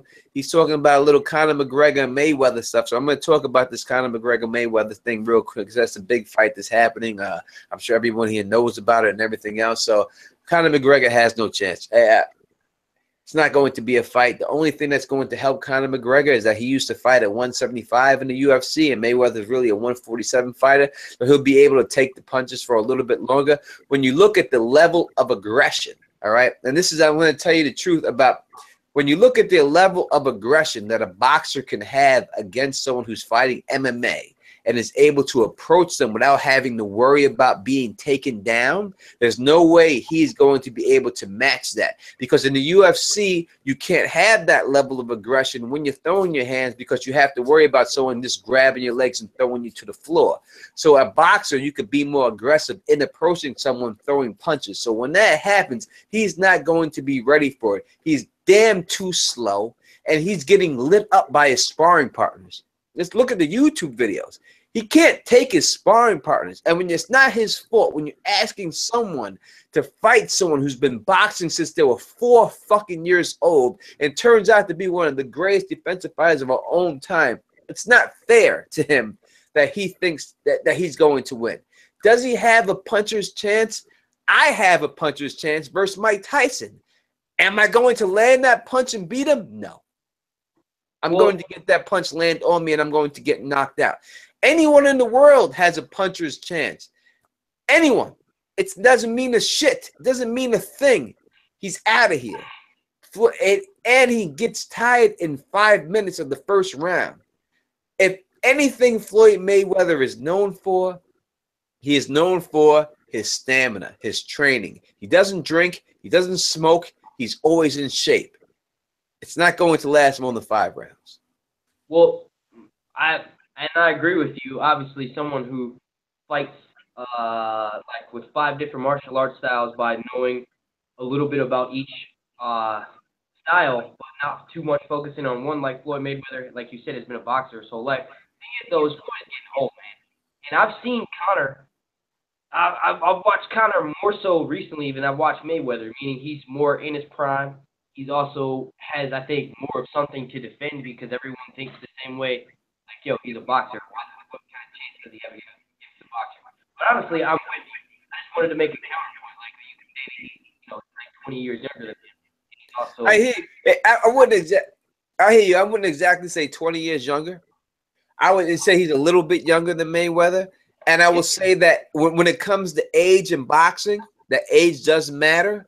But when you're a defensive fighter like Floyd, he hasn't taken a beating his whole career. You know what I mean? If he was a fighter that was in there getting punched in the face all these years, I would say that that would be a factor. But the fact that Floyd has really taken no abuse, his boxing years doesn't equal his age years. You know what I'm saying? So it's not the same situation as a regular boxer that's been getting beat up all the time.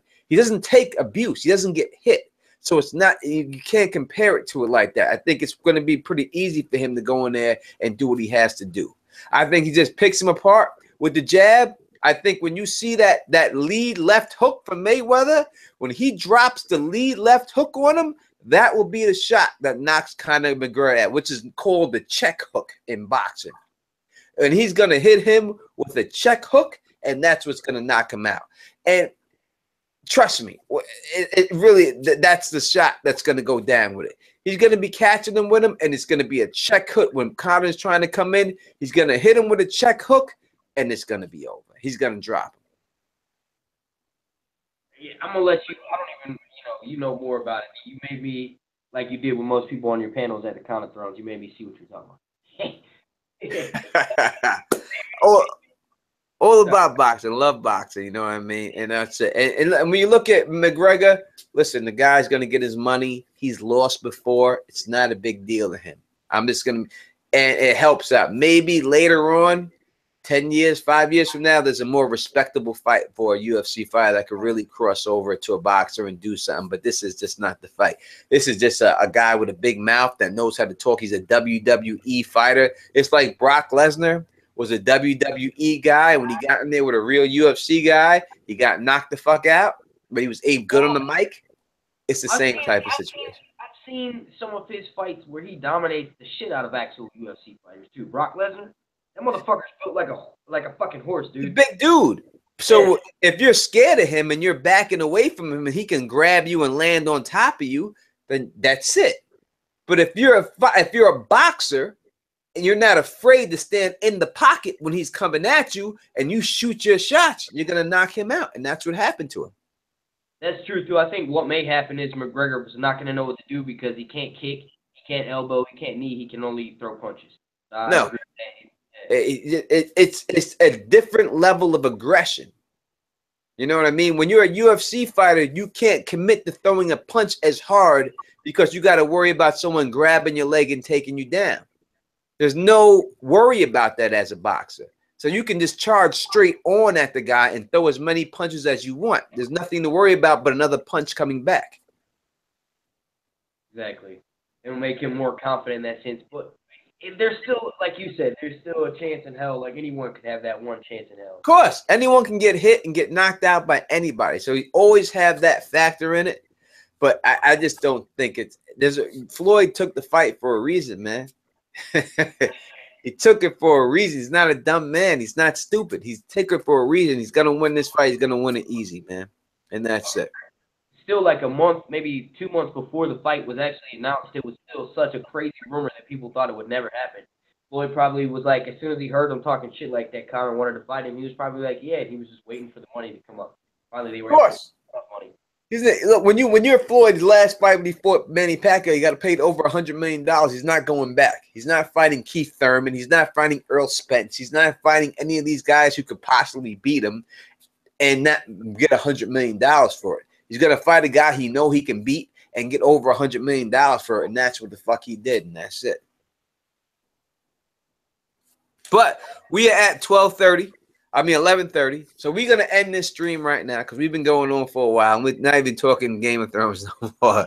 So you know what I mean? Smoker Hannes, I love you. Love everybody in the chat, everybody out there. You know what I mean? Sorry we couldn't have talked more during a thing, but we should have took a picture together at least, goddammit. But as I said before, we're going to get you hula hooping in New York, there's no doubt about it, and stuff like that. My man, Mark, please give your outro. My name's Mark from Sir Hunch. Thank you for having me on, Tony. kind of like a random spur of the moment. Hopefully we can. I know I was like in the chat watching you, and I was like, hey man, let me get on. I appreciate you having me on. Hopefully we can get that race in treatment of race and gender in Game of Thrones panel out. Hopefully I'm able to, if I'm only allowed to upload 20 minutes of it, and that's like the final rule, then I'll edit out some of the parts where it's not as interesting and try to make it so that, we can get Well, the even points. if you only upload 20 minutes, give me the other 20 and I'll take that and I'll upload that. And it'll be part 1 and part 2. And that's the way we do it. You know what I mean? Yeah. And I think Kraken has said to upload it and make it unlisted. But I think that's their idea, is they don't want it to be, I don't know. No doubt. And everybody who came through, great area. Smoke Screen, my boy Dust on Game of Thrones, Kyle fucking Chickens. Support their channels. Please subscribe to their channels and check them all out. And if you like the way we do this, please thumbs up this. Please spread this across the realm and please subscribe. And until next time, you know who it is. Peace and stay sexy. Now I got to find this shit because I'm drunk, so it's going to take a second. Sorry.